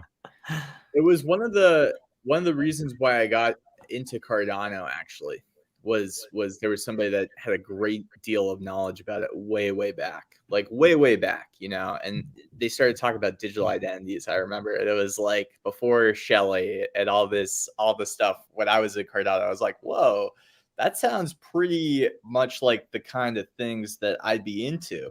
I should start researching and checking it out. Yeah. And I think when you meet that Cardano bro at a gas station, when you meet that Cardano bro at, you know, wherever you meet them, it's a magical experience because there's some serendipity involved in that. And there's a lot of Cardano bros that are probably sort of like AOS, just like in the closet. You don't know that they're a Cardano bro. Like they're low key like a Cardano bro. And I think that's also interesting too, because how many Cardano bros do you know that you don't know are Cardano bros or sisters? It's interesting. So we have the video. Are we yeah, clear to yeah. do that now? Should we Or are roll we... it? Yeah, let's Yeah. roll it. So, because I think a lot of people were seeing the lag of like it just being a stream and all that, and kind of disappointed. But it's a lot smoother, and we'll see it in the video. Yeah, it should be Maybe. smoother. We haven't tried this live, so hopefully it'll be as smooth live as it was when we watched it prior. But prior, I promise, completely smooth. So let's see how it goes. Let's manifest the smoothness. Everyone thinks smooth. By the way, apparently the music is not copyrighted. I've been told to, by the way. But we Just- were getting tons of copyright alerts. Yeah, AOS I was getting promise you. spammed. I promise you, people are making copyright claims on the music. At least three different parties were. Yeah, see, the worst part is like even if you use like music that isn't copyrighted, if somebody adds it to their song, then they'll just try and copy strike you. It's so annoying because I had somebody make me a lo-fi song with some beats that are free, but then since that beat is in their music, they copy strike me, and it's like so annoying to like get that fixed. Oh, so they're not even the original artist. They're just sampling that beat. Yep. And they still, bastards. Yep. That's horrible. So is the quality coming, how's it coming for you guys? Because for me, it's coming off a little bit rough here while we're playing it in the... It's a little blurry, but it's smooth. Yeah, it's just the resolution is low. Oh, so the resolution is lower, but they aren't skipping the frames. Got it. Exactly. Yeah, it's totally smooth for me too. Which is okay. I mean, okay, the resolution just popped up now. So Yeah. Oh, Cleared up a nice. Nice. Yeah, it's actually been clear resolution for me the whole way through. Yeah, and you're the one that is hosting it too, right? AOS. So maybe it's because it's being hosted on your end. Could be. I'm watching it through the same window you guys are, I think, though. yeah. Okay. Okay, so it could be our connections or something, or just AOS doing a humble brag. Because AOS says it like I think you've said this publicly where you're like, yeah, so the reason why I can't go on to the Pavia event is like AOS. I have a operating system which is a Mac, and AOS makes a clear distinction that what he has is something above both a PC and a Mac. It's some new technology that and I think I don't know if it's a textbook or if it's something like different than. I didn't say above, but different than for sure. Okay. Different than. Did you all see any Cardano kids billboards? I don't think I saw any. I saw some Cardano kids. Oh, you did? Yeah. I've seen like the statues too. Did you? I haven't even seen them. Yeah, I haven't even seen them. I should have pointed it out, man, because Subcritical is right next to one. Yeah, so that everybody understands, this is a video that Pavia was kind enough to provide to us in case we weren't able to find some of the Easter eggs. And this was kind of embargoed because this video is going to reveal some Easter eggs. It was kind of embargoed until a certain time when we were allowed to play it. But so this is not us driving the avatar. This is actually Pavia kind of showing us some secret things inside this Plaza event. Yeah, and that's why we're not seeing any other players, but you can see the player count there at the bottom left. It's player count 1. So, but yeah, if you're just joining our stream, if you scroll back, 30 minutes, you'll see Subcritical, stumbling around the real metaverse. Before we started the stream, Timmy even said that he was gonna, throw some troll comments at Subcritical. But I think it's true. I think there was some stumbles. I remember seeing Subcritical trying to collect all 3 POVs, and it was a difficult challenge, but I got to give him credit, man. He handled it like a champ, probably from our practice in Hybrid World, I would have to say. Yeah, Hybrid World is pretty rough compared to this. Yeah. I like this more than Decentraland. This aesthetic really sits with me well. I want some haze and what's it called again? What was it called? Subcritical? It's haze and cyber. Borg. Haze and Borg. I want some of that right now. I just I'm gonna have some ice cream now after seeing that. Okay, what is What's this? this here? Yeah, what is the mural? We never really looked at the mural. Do you guys recognize those? I don't know what that is Ooh, actually. good question. So I don't know if Was that it these are. was it if they're- ninjas or no? That's what No, it my didn't first say reaction was. ninjas, Is it did it? Ada Ninjas? Whoa, what if there's a ninja world district? What if all these posters are actually just alluding to the other 8 districts? That's my thought personally. And what if there's like a ninja kind of territory? That'd be interesting. An Arctic industry, Arctic one. I see the trash can there. I think it could be that when you open the trash can, a trash panda might jump out. Maybe some kind of a raccoon. That could be cool. I think that's a must-have. So what do you guys think about this? So we've obviously got the tornado kick thing in this Pavia live event. What if they introduce some kind of mechanics where you could do things to other players and there could be some kind of like actual inconvenience associated with that? Like you could tornado kick another player anytime you want, and they would have to respawn back at the spawn point regardless of what they're doing. What if you had a district where there are things like that? Like you could actually inconvenience other players. So you have some kind of like bargaining between the people in that zone not to do this thing that inconveniences each other. What do you guys think about that as like sort of an additional, social interaction variable? I think that the 8-year-old kids who master the ability to inconvenience all of us are going to have the most leverage in this world. I think we're going to be terrified of them. I think it's adding that skill-based layer. We just won't want to deal with the inconvenience of being respawned, man. We're gonna bow down to these little kids that master this gameplay, and we'll probably just give them puffs. We'll probably give them some puffs. Take my paws. Leave me alone. Leave me alone. Don't hurt me.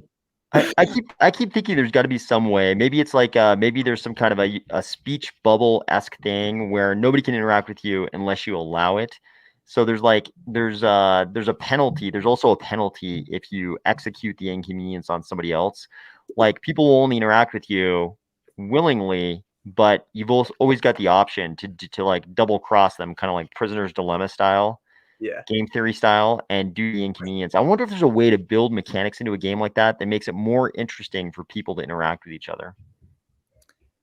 Oh, totally, dude. I just think that the framework has to be transparent because you gotta let people know what they're getting into. And I also think you could see different districts or communities or areas where that can happen at different spectrums of the level of like, okay, are we talking a health bar? And then like if you have a health bar and somebody kicks you and it damages you 10% of that health bar, maybe it's not that bad. And maybe it's just like, okay, you kicked me. Let's stop though. Let's, I'll give you a paw or I'll get whatever you want. Just don't keep doing it because maybe my skill at doing that back to you is less than yours. And I don't want to respawn in this particular instance. And there's a little bit of a negotiation to be had. Maybe it's just one kick and you're out in some places and cases. And maybe there's no safe zone too to protect you from even being kicked. So I think there could be different spectrums and maybe that plays out at different levels in different places. So consider this. What if in order to boost engagement in your digital world, what if it's not transparent? What if the rules change like every few weeks? It's like a reset, like a server reset in some games. All of a sudden, all the rules change and everybody goes back in there because like, oh, the rules are changed now. Let's see what it looks like now. How does this work now? And you have to go in, every couple of weeks you go back in because now all the rules are different. I think that would be a great way to gamify certain places. I definitely think it might be wise to do that in distinct areas because there's probably going to be a need for something as big as Pavia is going to be to have sort of this, like in World of Warcraft, I can remember there was like neutral territories, even in the P2P like servers. So that way you were kind of safe if you were in this city or plaza. But maybe if you venture out of the place, you might get killed by like a level 80 when you're like a level 10, and they might teabag you on the on that server too. They might actually do some action or character to disgrace you after they killed you, and you have to wait to revive yourself for 10 minutes. Definitely safe zones. How about if there are these gamified areas inside a metaverse project like this, and there are actual NFT rewards every couple of days? Whoever excels the most at whatever the gamified thing is, that person gets some kind of NFT reward, but it's kind of infrequent, like once a week. Like there's this thing going on for a week, and it's like whoever tornado kicks the most people, tricks them into allowing the interaction, and then tornado kicks them. They get an NFT after a week or something like that. Do you think that it would not be, so in this case, it wouldn't be disclosed? Question. So I think you change the rules. So I think the interesting thing would be you could do it with transparent rules, but I think it's almost more interesting if nobody knows the rules and all of a sudden it's like, season 52 is open for the next 2 weeks. Nobody knows the rules. Everybody goes in there and you have to discover the rules. Bro, that one dude that bets the parlay every single year of like the same exact teams and just hopes that if he lives 80 years, he'll eventually hit it, will be that same guy that just tornado kicks every single season. It's always the tornado. Yeah, I mean, this is a good point though, because it could be like you doing the thing to other players they don't want you to do all the time, or it could be, like in this like 2 week period, it's all cooperative and you need to be nice to the other players and doing the prisoner's dilemma, like betrayal thing is the thing that gets you kicked out. Yeah. You're right. The 80-year-old, though, he could spend 80 years just tornado kicking every single person he ever sees in Pavia. And one season, he's going to win one season. Yeah. He might win a pop. Like it could happen. People are going to be like, oh God, it's Jay Crypto. Here come the tornado kicks. He's only 70 now. He's still tornado kicking everyone. I think we're seeing Jay Hub here saying exactly what we're saying, which is he's going to continue pressing the number one or whatever is the tornado kick button. And I think that it's gonna, in a system like that, what we're really talking about, AOS, is we're talking about the people that find the nooks and crannies of every system and try to just capture the edge. So whether it's me or somebody else, I think, or a different system too, a different dynamic, you're always going to see those grinders out there that try to really capitalize on the edge. And as long as it's not just that's the only way to play the game and have fun, I think it's a healthy thing to have for sure. Yeah. The cool thing with the sectors is you could have like one gamified sector and everybody who doesn't want to participate, they could just choose never to go there. It seemed like Decentraland did a little bit of that. You know how people were always trying to build little games on their properties, and there was always this fantasy that one day the little game they built would become so popular, maybe they could like charge for it or something. Like they could charge some fraction, of an ether for people to play the game. It seems like there's always that kind of. I don't think that's maybe the healthiest way to go, but it seems like the zone thing is good because we could do different things like that. I think you're absolutely hitting the nail on the head there. I think that's why part of the magic of something like a Pavia is there's so much left to the imagination of the kind of community and team. I mean, they put these sort of natural areas, what's going to be there in the mountains and the forest and the sea, and how quality will that be too? And we assume that all the plots are just going to be next to each other like Decentraland, but in the Twitter space the other day, Paul kind of clearly said that's not the case. There's going to be these roadways and also ways for plots to merge themselves together in the game. So if you have two plots next to each other, you can just seamlessly combine them. So the map is always going to be moving if that's the case.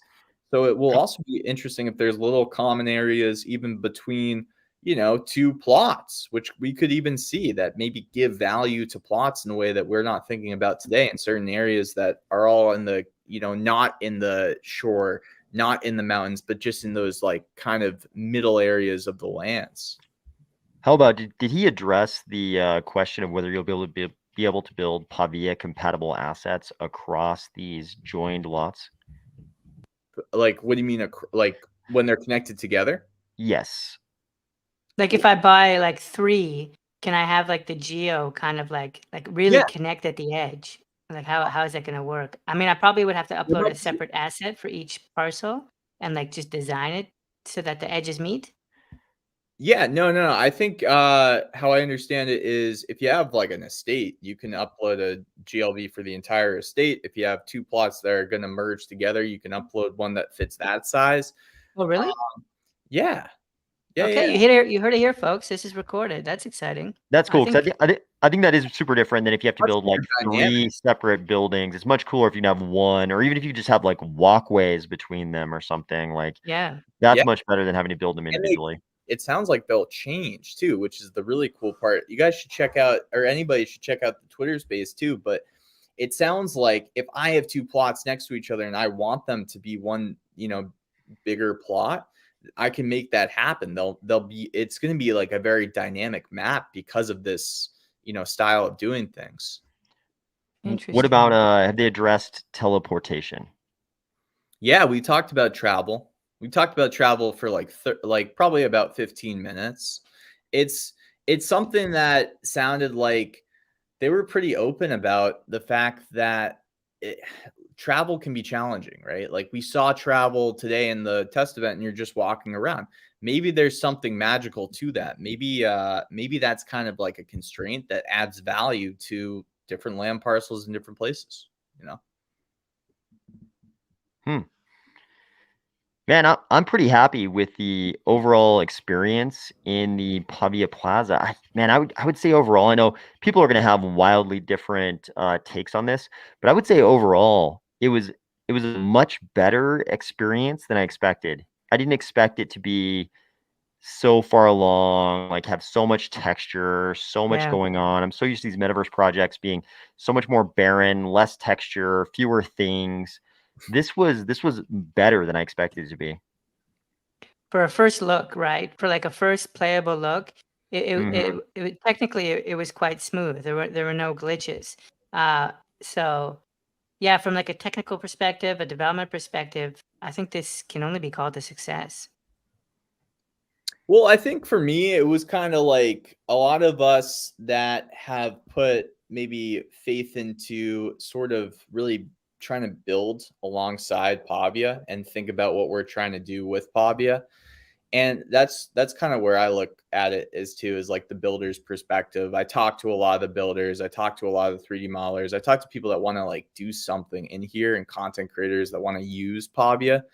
Um, for me, I think a lot of us can just take a big breath of like relief because we got to see like, okay, it's gonna be okay. These guys are developing something that we can really build on top of, and we have a chance if we get the right amount of infrastructure to bring in our communities, to bring in and have control over that too a little bit. Like we now, if we have the right tooling and infrastructure, we have the control to make it better and better potentially and build a brand onto something that has some intrinsic value for being the spot in this metaverse that has this weekly event that people go to and look at, or that's streamed on TikTok, YouTube, and Twitter.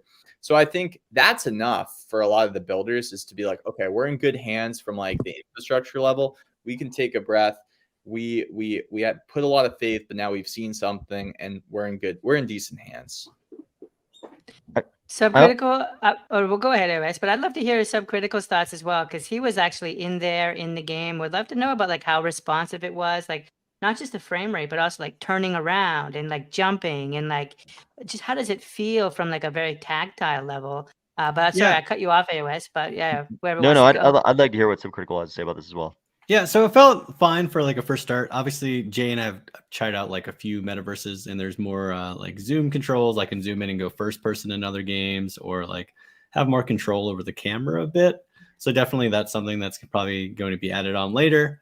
So I would have preferred like I would have been able to get some more views. I saw people in chat saying, "Hey, can you zoom in on this?" But I wasn't like Yeah. I wasn't able to actually zoom in on anything. It was nice that they did have some emojis going on. So I was able to kind of interact with people, and that was pretty fun since we couldn't talk, right? So that was kind of what we had to do is body language. So kicking Yeah. people in the face, obviously that's the best way to get your point across. And then Well, the Hurricane Lee, that was an extravaganza. I mean, come on, don't say that. That was an amazing thing, bro. Like, that was amazing. You got like 15 people, Hurricane Lee kicking. Yeah, definitely. I enjoyed that. I had a good time there. Wandering around, just kind of seeing that they were adding in so much from the ecosystem, I think made it feel better for me, obviously, because I know all these NFT projects that were kind of in there. I saw Jay in there. It was just kind of cool. You felt like you were part of the community. You weren't just in some space. Because that's how it kind of is when like Jay and I go into other metaverses, is you don't feel that like I don't know, you don't know anything there. Like, what is this project? What is going on here? So there was a good mix of stuff I knew and then stuff to kind of like tease me, whether that's going to be, you know, stuff coming in the future. Maybe those are music artists that provided music in there. I don't know. Like, that's something I'll have to find out later. And then the Easter eggs of kind of like searching around, that made it fun. Obviously, there wasn't a ton of them. I think an hour was like a lot of time to kind of explore, talk, and do this all together at one time.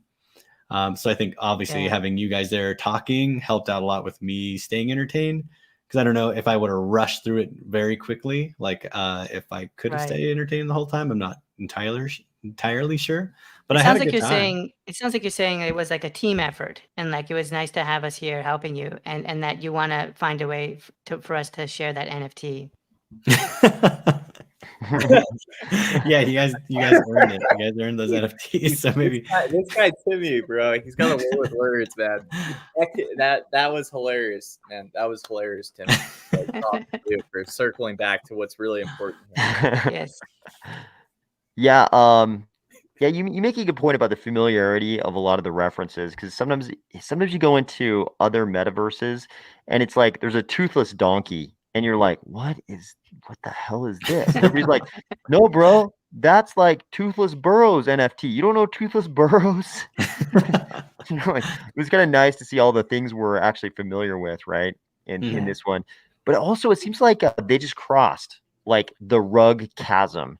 It's like there's always this like trajectory of every metaverse, and it's like, are they bullshitting us? Is this all bullshit? Are they just showing us a map and selling a bunch of NFTs that correspond to little tiny pixels on that map? Is it all bullshit? Is this going to end up being like an Ardana where they're like, sorry guys, out of money and nothing to show for it?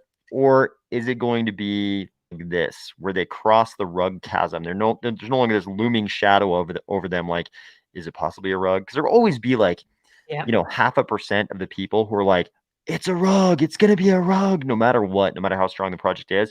But as soon as you can actually walk around inside there like this, I feel like they've crossed that rug chasm. I agree. That's such an important point. Today was a special day for that reason.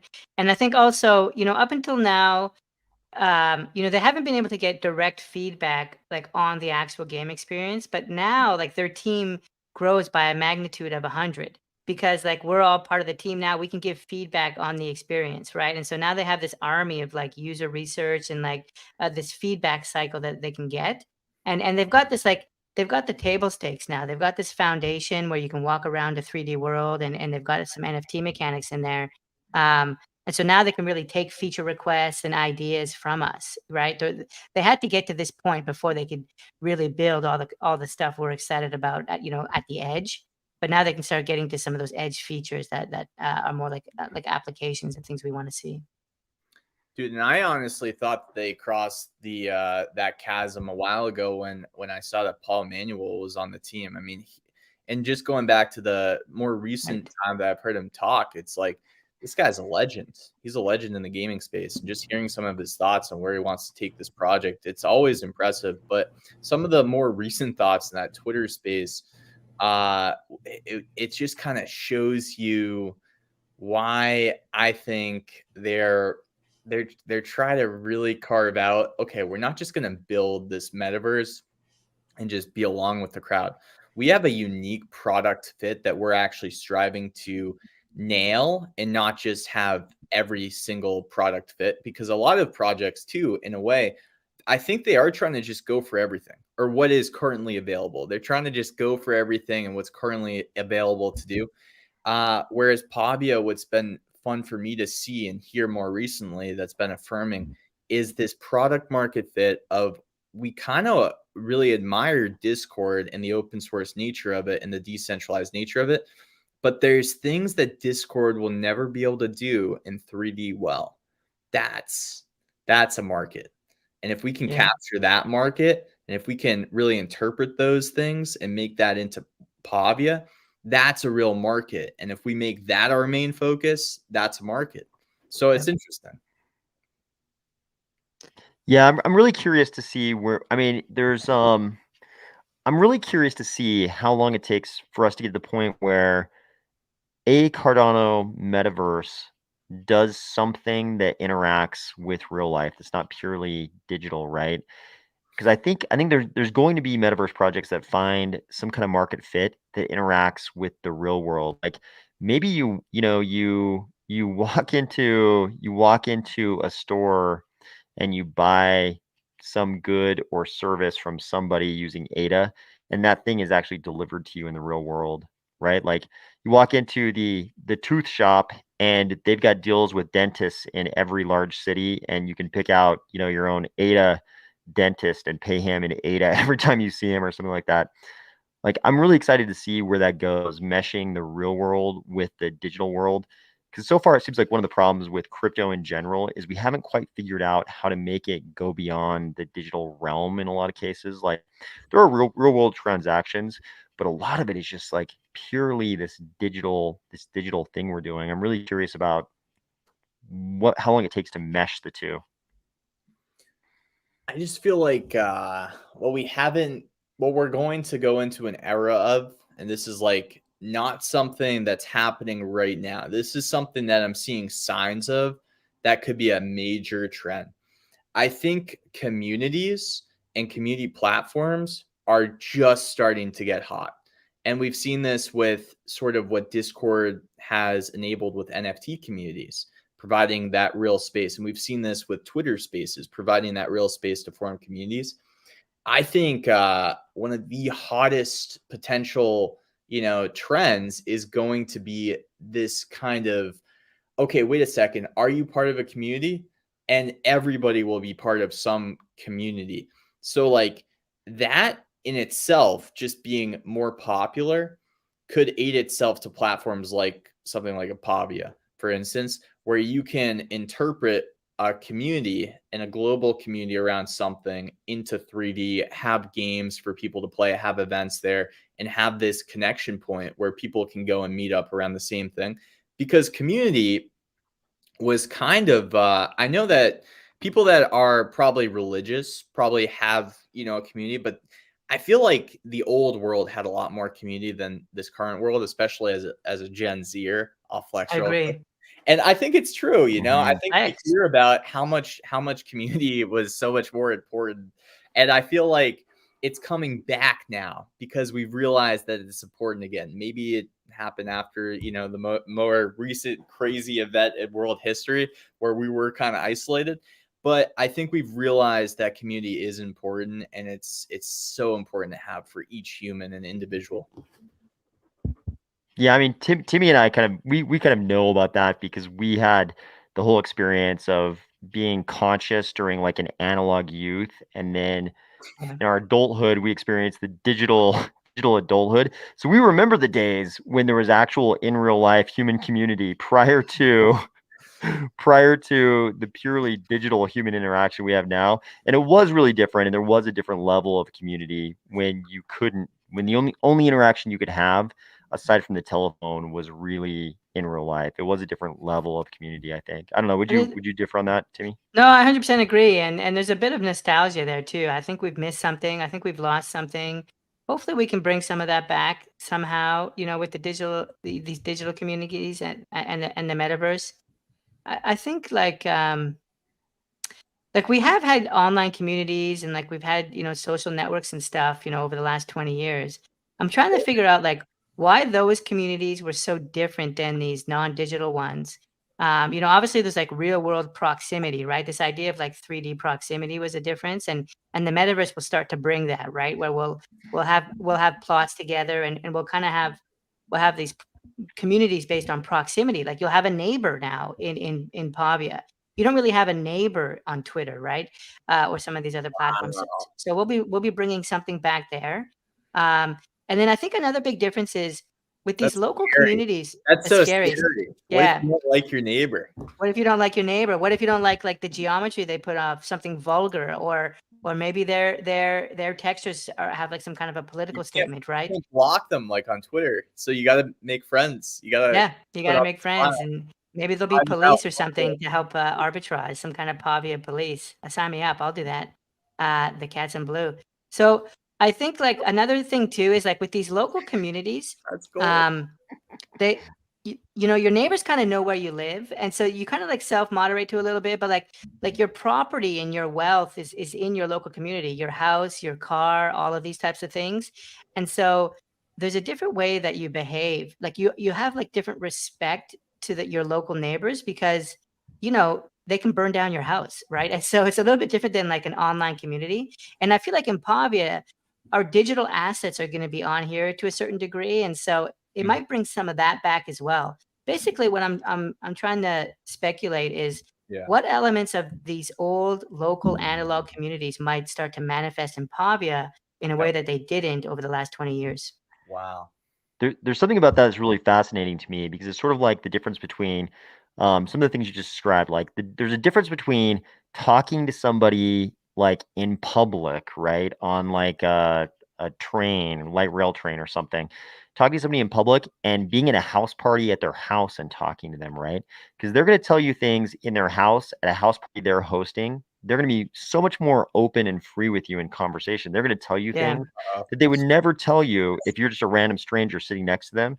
So it's like there's this consensual conversation thing that can happen in something like yeah, Pavia. Like somebody could throw, literally a party on a Friday night on their parcel, and they're consenting to you being there. So they're going to be so much more open with you that you're not going to get on Twitter. Like on Twitter, everything's super like non-consensual in a lot of ways. Like anybody can come into your post and be like, you're a terrible person. Here's why. And you have like no say in it until you block them, right? But then if you block them, there's a little bit of a stigma, like, oh, he blocked this guy. Must be a Obviously, like terrible that's person. Like kind of a black mark against you. You blocked this guy, But the house party scenario, it's like people are gonna be so much more open. And like I would ask you guys this question: what if famous people decide to start using this to make money? Is there a person you would pay good ADA to hang out with for an hour? Let's say like right, any right. type of person. Like who would you guys pay good ADA to hang out with? Like let's what's say you good could just data? I don't What's know, you tell me. Whatever is good ADA for you. Is there a person you would pay good ADA and you could just go and like talk to them on their parcel for like an hour and it's safe for them, they'd be willing to do it because they could kick you out and just return the ADA if you decide to be, a terrible person. Like a normal famous person can't really do this. They can't say like, "Hey, let's meet up at this restaurant," Right. because their stalker might show And up, security. somebody who hates them, who wants to call them out, something like that. But I feel like they could do this in the metaverse. But is there a person you guys would pay good ADA to hang out with for like an hour, half hour, 20 minutes, whatever? Dude, I've thought about this so much, man. I've always used the Kevin Hart example of like it's safer for him to interact with his fans in the metaverse than in physical reality, because obviously in physical reality it's more exhausting for him, so it's safer that way. But it's also safer from the standpoint of you can actually interact with people and you don't have to worry that they're going to punch you in the face. And I think it's a great example. But is there a person that you guys would interact or that would pay ADA to? I mean, everybody's got a price. I think that if it was like, if obviously if it was like 5 ADA to talk to like, Charles Hoskins, everybody would say yes. But like is time worth 5 ADA? Probably not. So at what point, like where is that, ADA per celebrity? I think that's gonna be the arbitrage that some celebrities will probably have to humble themselves to like meet the floor, and then some celebrities might actually have to just stipend or like put like actually put a large amount of pressure because they just would have too much demand. Yeah, I mean, I think it's like, especially for kind of like aging now C-list celebrities, I think it's going to be something they're going to leverage because it's like there's only so many ways for them to make money. And they have to do like, the ridiculous club appearances where they have to have security and all that stuff, even if they're like a terrible C-list celebrity. But like you said, it's safer in the metaverse. Okay, real Seeing answers. Real celebrities answers. Who would you guys pay ADA to hang out with for 20 minutes. Let's say 20 minutes. You can have a 20-minute conversation with them.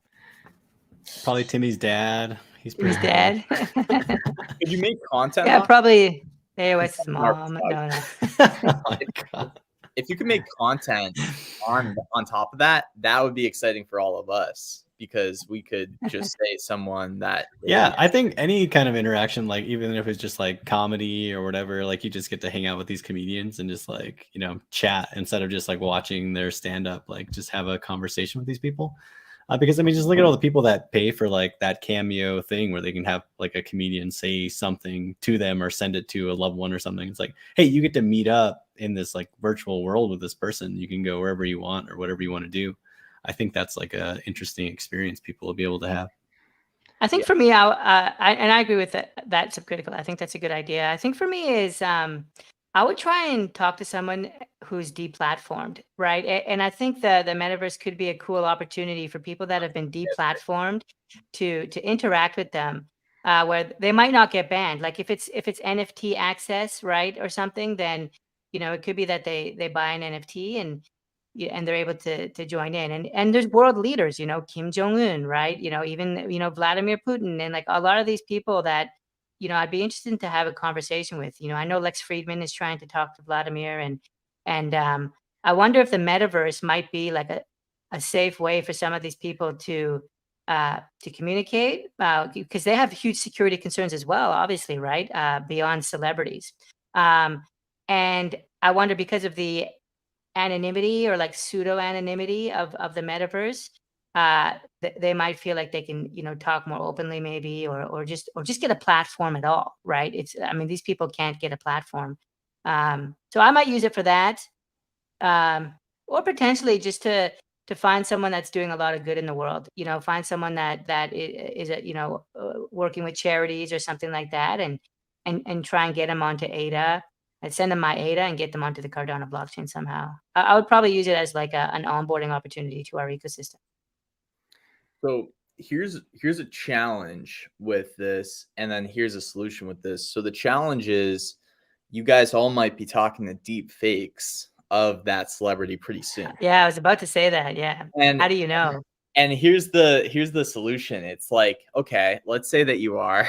I mean, that's fine. And are they going to then, because like they might even have a digital identity that verifies that it's them, but they could still be having the deep fake of themselves. So there's the challenge on top of the solution, because you might be talking to a deep fake, and then you might realize, wait a second, this isn't the celebrity. And then you might be talking to the celebrity's deep fake. So there's a couple of nuances there that get interesting. And then would you pay money to talk to a proprietary, the best version of a deep fake of somebody? Or would you not want to, because they wouldn't remember your name? And maybe a huge part of that is just to build that, networking with that celebrity and be like, yo, I'm Timmy the cat. You're never going to forget me. I promise. Let's have an amazing hour, or whatever you're going to say, Timmy. Actually, but it's interesting. Yeah. Like on this point, like, do you think we start to see like the blue check mark, right, in Pavia, like verified identity? That might be somewhere we go, and not the $8 a month, like blue check mark, but the old one we had where, we might have to prove to Pavia that we are who we say we are for some of these events to avoid, because obviously deepfakes are a lot easier with like 3D avatars versus like live video. You could potentially do like a on the fly live deepfake. So maybe this kind of idea of DIDs, digital identity, and verified identity is something that starts to manifest. Yeah, I mean, we're gonna have a lot of problems with identifying whether a person is who they say they are in general. Like, we're gonna have some way to identify people for sure generally. But I kind of agree with the sentiment. Like, if you take somebody like Rogan, where we have this gigantic amount of samples of this gigantic database of the way he thinks, his personality, the way his voice sounds. If you have a really good, kind of like Chat GPT of Rogan, like version 796. Let's just say, yeah. Yeah. Do you care? Do you even care if it's him, or if it's he has 50 of his clones, working simultaneously? Like, do you even care? I think for most people, no, but I think you do care if you want Rogan to remember AOS. Like, if you want to be like, after that meeting, like, yo, I talked to Rogan, he knows who I am. Like, we we broke it down for a bit, and I feel like I now have that personal connection. I think you cared then.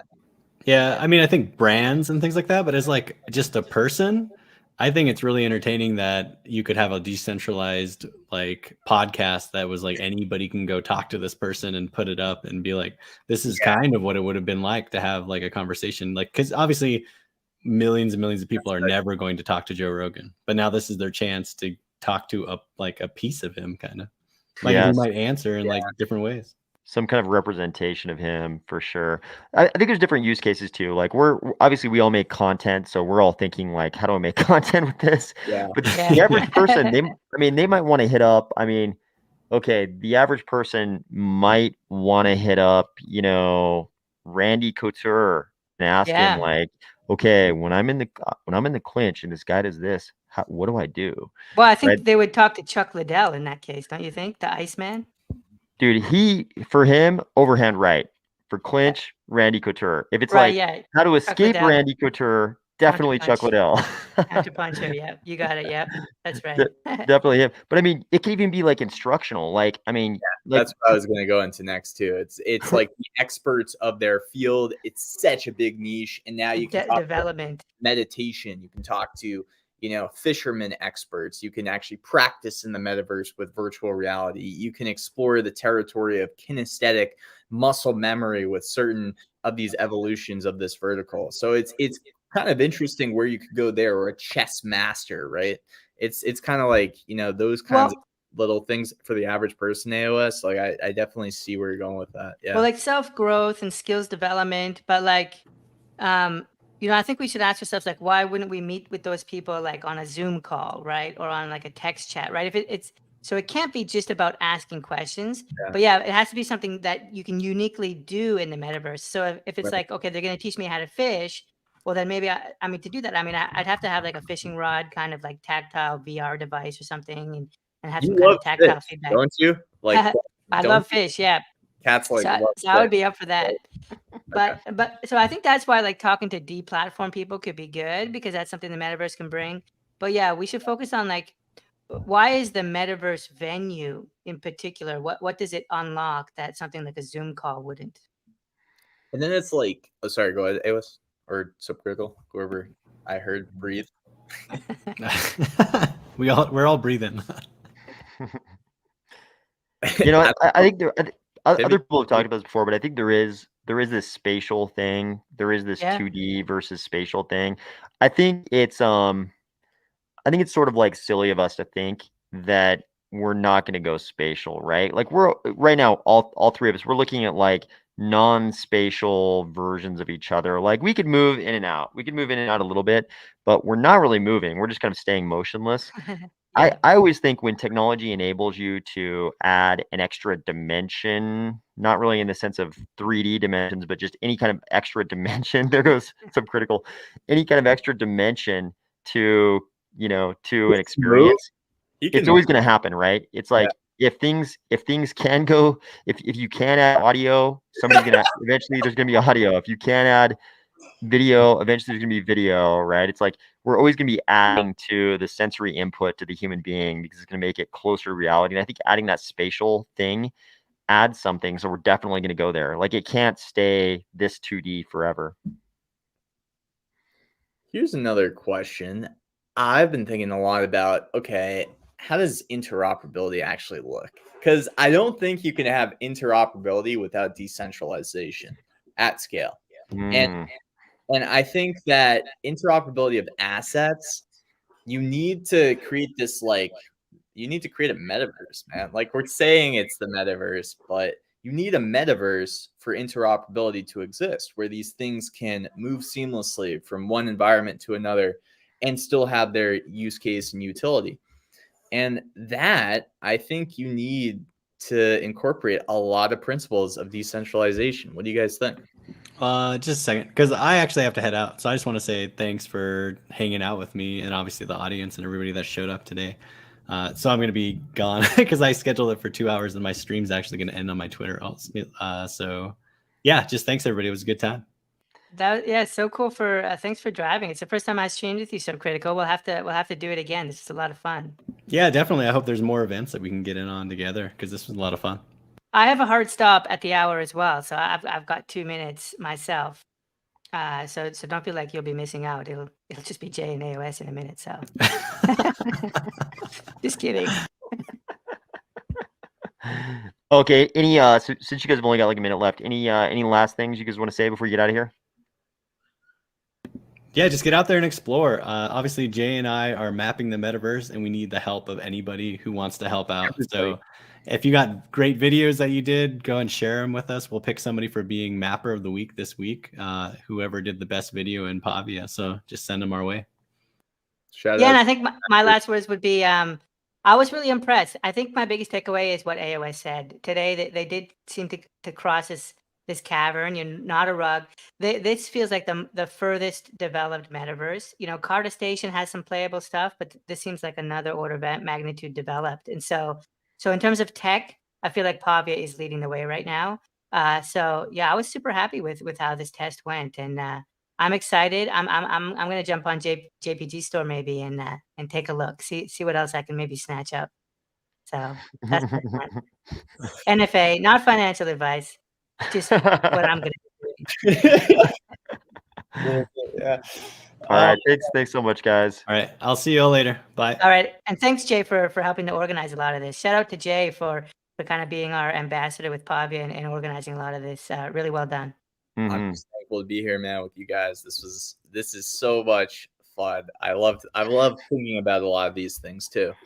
Good brains to think about. Peace out, guys. Have a good one. Cheers. See ya later, guys. Okay, what was the question before those guys started to depart? Yeah, so maybe this would be a good one to kind of think about towards, because this could open up to AOS into a long convo. So maybe this might be a good one to kind of pick apart real quick before we jump off whenever this ends, because there's a lot of elements, I think, to this, which is interoperability of assets in relation to like how's it like the most gangster of levels, because I think a lot of us try to skip past the most ideal version of what we want to have happen and make so many compromises, and then by the end of it, it looks completely different than interoperability. And I think we do this with self-sovereign identity, and it's a fun thought experiment to think, what if we just owned our own identity and we weren't part of any nation? And then you think about all the ways that happens. So for the metaverse, not to say that will actually happen, but just for the metaverse to actually have true interoperability, I feel like it starts at decentralization. What do you think? What are your thoughts on this kind of topic here? Okay, so unpopular opinion. I don't know if we need it as much as people think they want it. So whenever you say interoperability, everybody's like, yes, please. And you're basically like a psychopath if you don't say, yes, we need interoperability, we must have it, right? It's kind of like in certain circles, if you don't sign your emails with cheers, if your email doesn't say cheers at the bottom, you're like basically a psycho. I think it's kind of the same way with interoperability. It's become like the cultural norm that you must say yes always to interoperability. But then I think about it like this, right? It's like there's something interesting about going to Las Vegas. There's also something interesting about going to Seoul. And I can travel to both of those. But the extent to which I need them to be interoperable is only that I can travel to both of them, right? Like sometimes I might want to go to Vegas. Other times I might want to go to Seoul, to South Korea. But I don't need for them to have like an instantaneous gateway where my hotel room in Vegas can appear in Seoul. I'm actually okay with them being two different locations, right? And there would be some convenience if I could like teleport between the two of them. And it'd be nice if my car from Vegas could reappear in Seoul. But I actually don't know how much I need them to be interoperable, in real life. And I kind of wanted the same thing about the metaverse, because we've already got Ready Player Me, which is kind of interoperable across as avatars across a wide variety of metaverses, and that's nice because I don't have to set up a brand new avatar in every metaverse, but I don't actually know how much more interoperability I need beyond that. Okay. So the thing is that's interesting for me is when you think about spending time in these worlds and developing personal assets, and we relate it to sort of game theory. And if we go the direction of game theory in some of these games and worlds, and when you think about one of the exciting elements of having, weapons that are ownable as NFTs, I think to make that the most healthiest version of itself, those weapons can't just function in one place. Because when you're vulnerable to a sort of soul game that is making, these weapons, and maybe they're saying, oh no, we're just gonna, don't worry about how many we're gonna make, just hey, keep leveling it up, keep grinding every day, keep making that, weapon a higher level. But then Soul just announces, oh, that we're doing a event where everybody's going to get the same weapon now. And guess what? It's going to start at level 50 all of a sudden. Everybody's, back to the same playing field. Then the value that you kind of worked towards was vulnerable by that one platform's decision. So I think the healthiest version of asset ownership for game items will be interoperability on a standard sort of skill-based standards is where I think it could go, where you actually have skill-based standards and categorization standards for weapons, cars, items, because if they can kind of, coalesce with a leveling system across the board, and there's more of a consensus around, look, you're getting this asset, but actually it's part of this much larger thing, then that's how you would probably truly achieve interoperability. Do I know if people will actually strive to make that happen? Well, there's a lot less money in making that happen. So it's kind of goes back to, are we going to create that kind of, system where assets live by themselves and can level up themselves? And I think a lot of the users would actually benefit from something like that. But since there's a lot less money and the users probably don't have the wherewithal to create that, is it going to happen? I don't know. Think about this question. Does it, though, matter how old you are?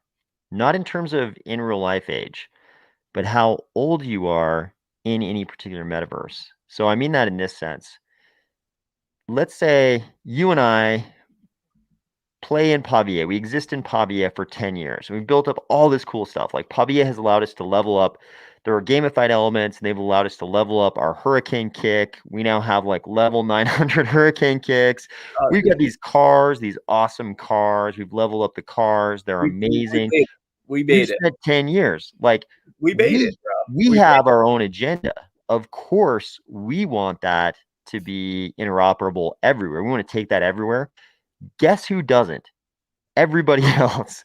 Somebody who starts, let's say somebody turns 12, 18, whatever age they start playing around in the metaverse, they don't want to come into the metaverse and have a bunch of old bastards like us in metaverse years, a bunch of guys who've been playing for 10 years with these super OP weapons and these super OP cars. That experience for them is way worse if our assets are interoperable in their new world. We become this entrenched elite. We're like the 1% blue bloods who all of a sudden come in and we control everything. Like if there's some gamified function, we fight them. We've got a weapon we spent 10 years making super OP, and they've got a day one weapon. It's a way worse experience for them. So of course, as the entrenched elite, you want interoperability in all things. But does that stymie new user growth? I think it does. What if in this truly sort of just to pursue the like thirst of the thought experiment a little bit more, I think the only way out of creating that effect is to make it so that way you're constantly designing new environments where new weapons are important. And I think if you only have, the weapons that are of a certain, tier or category designed for certain places, then that kind of centralization does occur. But I think if you're constantly creating new environments and putting sort of different criterias in what can be used in those new environments, you could, I mean, imagine just a completely off the wall thought, but what happens, and I haven't thought this part through. So let's think it through. What happens if you make it so that way every, metaverse environment created this year is perpetual, and all the weapons created up till now, this year can be used in that. But next year's metaverse allots for, a different set, right? Just as one vertical to create sort of okay, certain things can be used in certain places, but not every place. Does that what does that So what it's does that kind of it becomes a line drawing exercise, right? So we're sort of walking back what it means for things to be interoperable. Because like complete interoperability would mean that our super OP weapon is super OP everywhere, right? You can walk that back and say, okay, you've got the lava sword that works great in Pavia, but this new world we just built is a world where the ice sword is actually the super OP thing. So even though you can use your lava sword over here, really the super OP weapon is going to be the ice sword. That's kind of the same as not making it interoperable, right? If you say you can bring it over but it sucks, then it's kind of a distinction without a difference. True, it's interoperable, but not in the same way where it's truly interoperable, right? It's like it becomes yeah. this game of degrees, but I think you have to have that. I think, of course, it's gonna be somewhere on the spectrum between you can't bring your sword over, you can't bring your car over, whatever it is, you can't bring it over at all. To you can bring it over, but it kind of sucks. To you can bring it over and it's still totally overpowered. Like it's going to be this game of it's going to be the spectrum where there are going to be degrees of these different things. But I think in order to keep the new users coming in, which is something they have to do, it's like you can't have it be completely interoperable, because if you do, you get the Well, entrenched elite, us, who are just dominating and nobody wants to play with us. unless you define interoperability as, okay, this may work in all these environments, but it won't retain the level that is this OP level from Pavia. So you could still have, what do you think about that? So true interoperability, but you just don't have the level just kind of like congregate to all these places, but it has some sort of use. For example, I mean, just man, thinking of vehicles, right? Vehicles are probably going to be something that we don't level up, but maybe Mhm. we can carry into different places and use to some extent. And it'd be nice to use them in multiple places if we have a great vehicle. But yeah, so yeah, I think there you can make a case. You can make an argument here that game theory dictates that new projects may not want to do that in some cases, even that, right? So you could think like, okay, maybe everybody's gonna be cool with that if there's no gamified element to a metaverse, right? You build a metaverse where it's just like puppies and rainbows. You can't really use your assets for anything. You just, wear them. Like you can drive around in the car and you can like kind of, you have your sword or your gun or whatever. And it doesn't really matter because there's no gamified element. You're not like competing with other players. I think in that case, they're gonna be like, yeah, we're all about interoperability. There's also the case where they do have these gamified elements, or those assets do have value, which is the case in a lot of cases in our crypto metaverses, because all the assets, we want them at least to be NFTs, and all those NFTs have value. But if you can bring these super valuable assets into another metaverse, just like normal game theoretics, you're less incentivized to try to acquire the assets of that new metaverse. So let's say I'm building a brand new metaverse. I want you to buy my shit, right? I want you to buy my shit. So I have an incentive to not let you bring over your super valuable assets or your highly competitive assets that will allow you to either be a big baller in my metaverse or to outcompete other people, because I want you to buy my shit, right? I also want new players to come in and to be able to buy stuff at like an entry level price point that'll make them a big baller or super competitive in my metaverse. So I may not want you to bring your stuff over. If it's about value, if it's about actual value, or if it's about competitiveness, I have a feeling a lot of metaverse projects are gonna be like, wait a second, if I don't let them bring over their stuff, if they have to buy my stuff, I can sell a lot more of my shit. You know what I mean? Yeah, I totally agree with that. I think you hit the nail on the head. I think the one other dimension of it, though, that I've been thinking a lot about is, to some extent, we may just have assets. And I know it's crazy because we're probably, like, the way that technologies evolve, there's going to be assets that carry utility that will be hard to get, that won't be necessarily something that makes us, able to dominate a game. They might just be great to have for a intrinsic utility. And it's a great thought experiment to try to think of what those assets could be. Because one thing that I like to think of is like, okay, something like a cable subscription to my favorite sports teams is as close as I could probably scratch to what it would look like, where you have this TV that has all these cable subscriptions integrated into it. And because you have that, TV that's the NFT that you bought from this cable company, it is just an independent asset that needs to be, movable in these different places. So when I'm driving in a Lambo in different verses in the metaverse, I can also just pop it out on the right and see the Patriots playing. Like, something like that, I feel, will create an incredibly compelling case for interoperability at the asset level. So it gets interesting because when you have asset interoperability in different looks and feels, we get back to, okay, we're trying to do this on a bunch of different game engines. And yeah, you don't want to mess up the look and feel of certain gated games. And then you have these open world games and you have style guides. And is it going to be the cable job? Is the cable company's job? Are we going to use AI? Are we going to somehow have some device in our computers at the graphics card level that will just interpret whatever it's supposed to look like? I don't know. It's interesting. And yeah, it's kind of sad thinking about how certain startup metaverses won't want to make those trade-offs for just an asset in something like a Fortnite game where there's no leveling, but maybe you get skins and achievements across the metaverse in different verses for winning battles. And it's just because there's not as much money in it, man. It's interesting. Yeah, it's like they definitely have an extremely strong interest in selling you their stuff. So it's like they have that incentive to not let you bring anything over because they want to sell you their stuff. You might also have these sort of like piggyback metaverse projects. You will, in fact, where they think to themselves, let's just try to get as much adoption as quickly as possible. So they're like, you can bring over all your stuff. You can bring over all your stuff, all of your stuff come over. We're just basically piggybacking on the popularity of, whatever ecosystem you acquired your stuff. So we're trying to get users. We'll figure out how to monetize later, that kind of thing. So you might have projects to come up and they're like, we're 100% interoperable with Pavia. You can upload your PCAs into our metaverse. This is actually happening in Cardano, actually.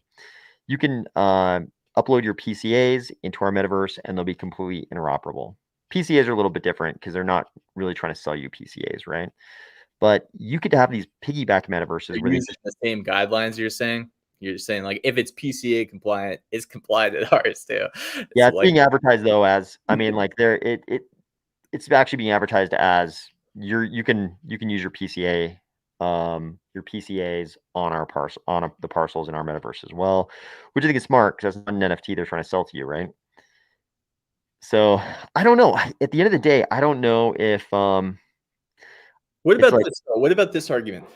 Okay. The internet is, in my opinion, very interoperable, man. I mean, we could have these different tabs. We got different websites that we can obviously have pulled up at the same time.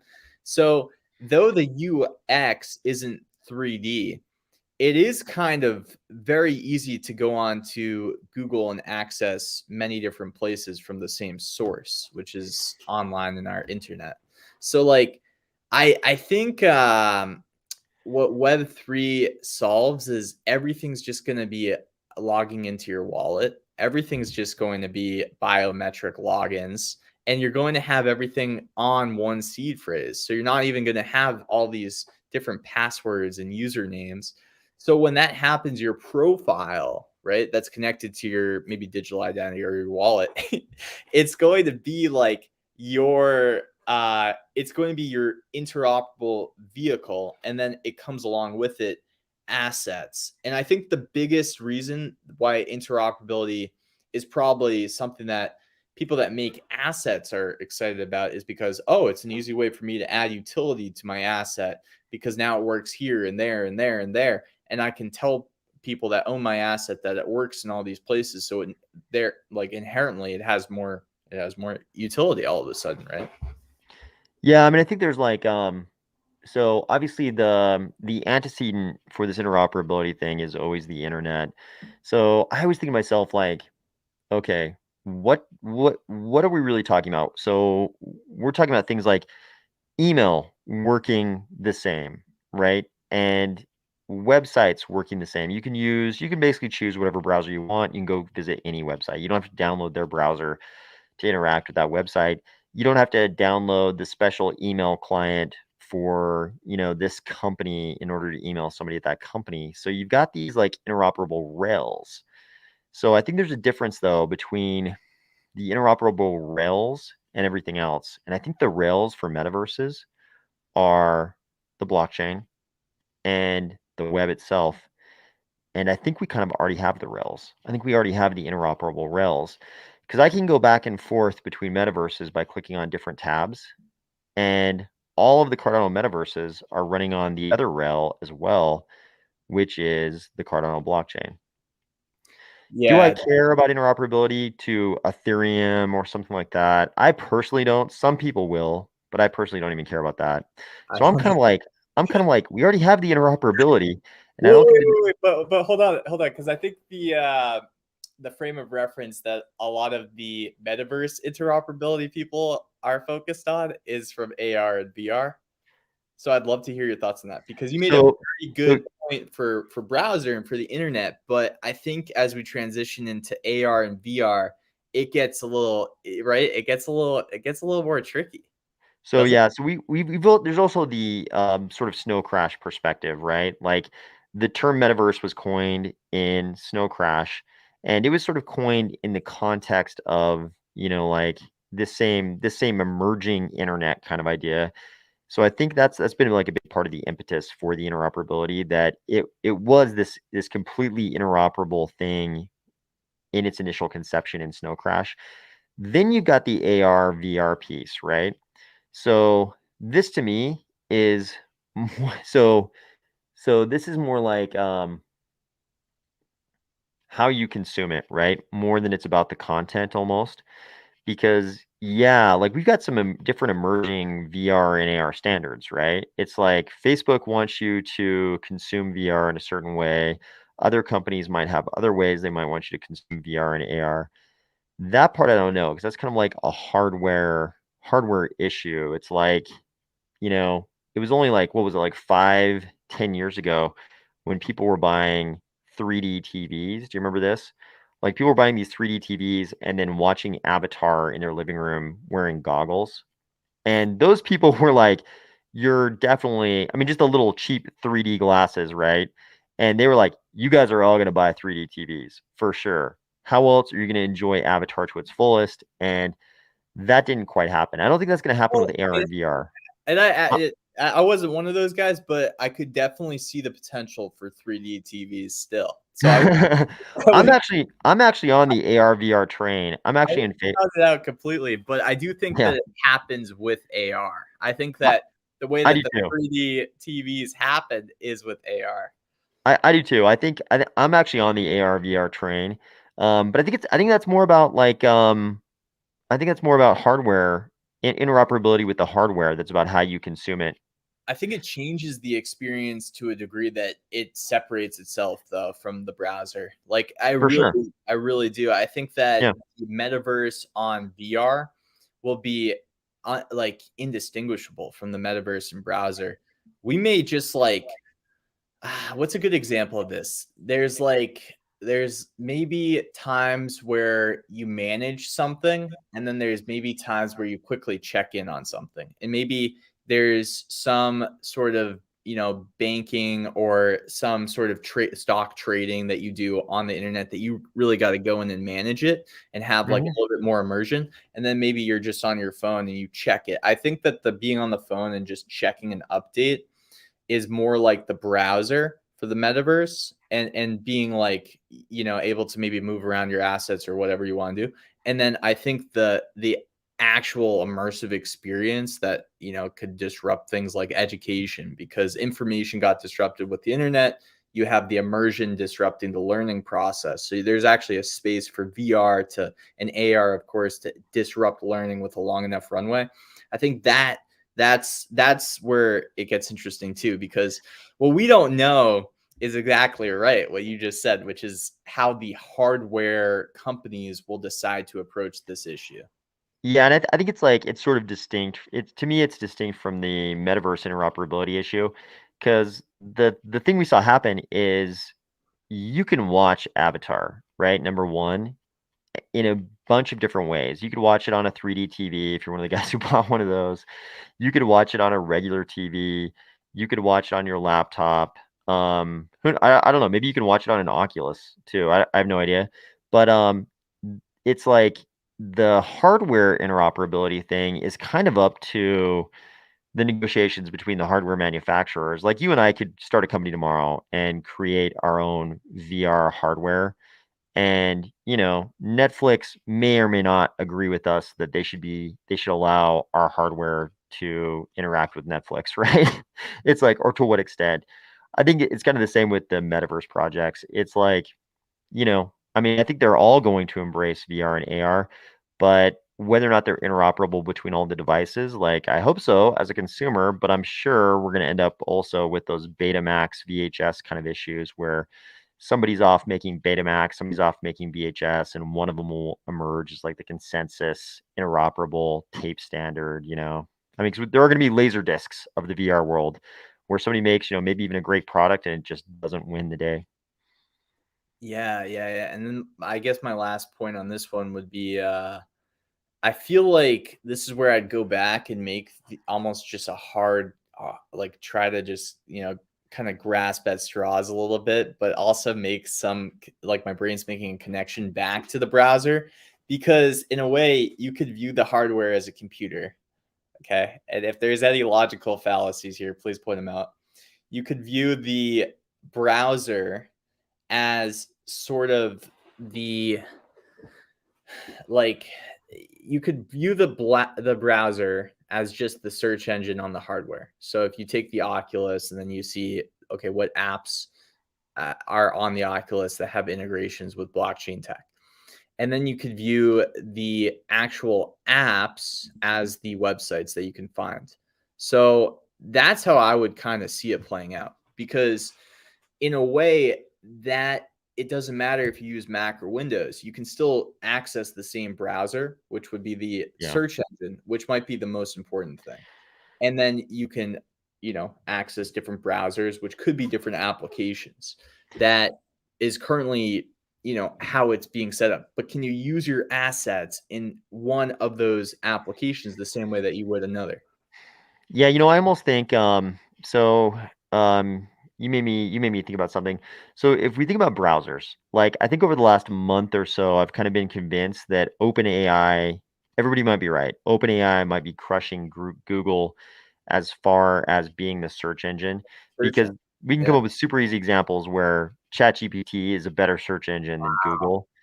I kind of wonder if that eventually leads to interoperability of metaverses in this sense. Metaverse projects maybe no longer exist. Maybe it's more like a ChatGPT thing where you go in and the search engine is this. You go into the search engine, which is a lot more like ChatGPT currently, and you say, hey, spin up a metaverse where there are dragons, but it's wintertime and there's snow. And me and my 12 friends are going to hang out in this beautiful cabin in this alpine setting. But also, I want the dragons hanging out outside that we can go out and look at. And spin that up right now. We're going to go hang out in the metaverse. If we end up in that kind of bespoke metaverse environment where nobody gives a damn about the preset metaverses, because the search engine, if we want to use that term, is really just a chat GPT that can spin that up for us on a bespoke basis. I think that will happen alongside with, you'll also have the brand recognition metaverse that constantly has, hundreds of users playing soccer. So that way you can like go into one where you know that there's like a car racing event happening. Like I think that having 12 friends is one experience, but some people might in the gaming space just want to go to that experience where they know they're going to be, battling in some kind of already populated world with users that already play the same thing that they do. But I think you're right. I think that that avenue for the metaverse is so undiscovered and so large.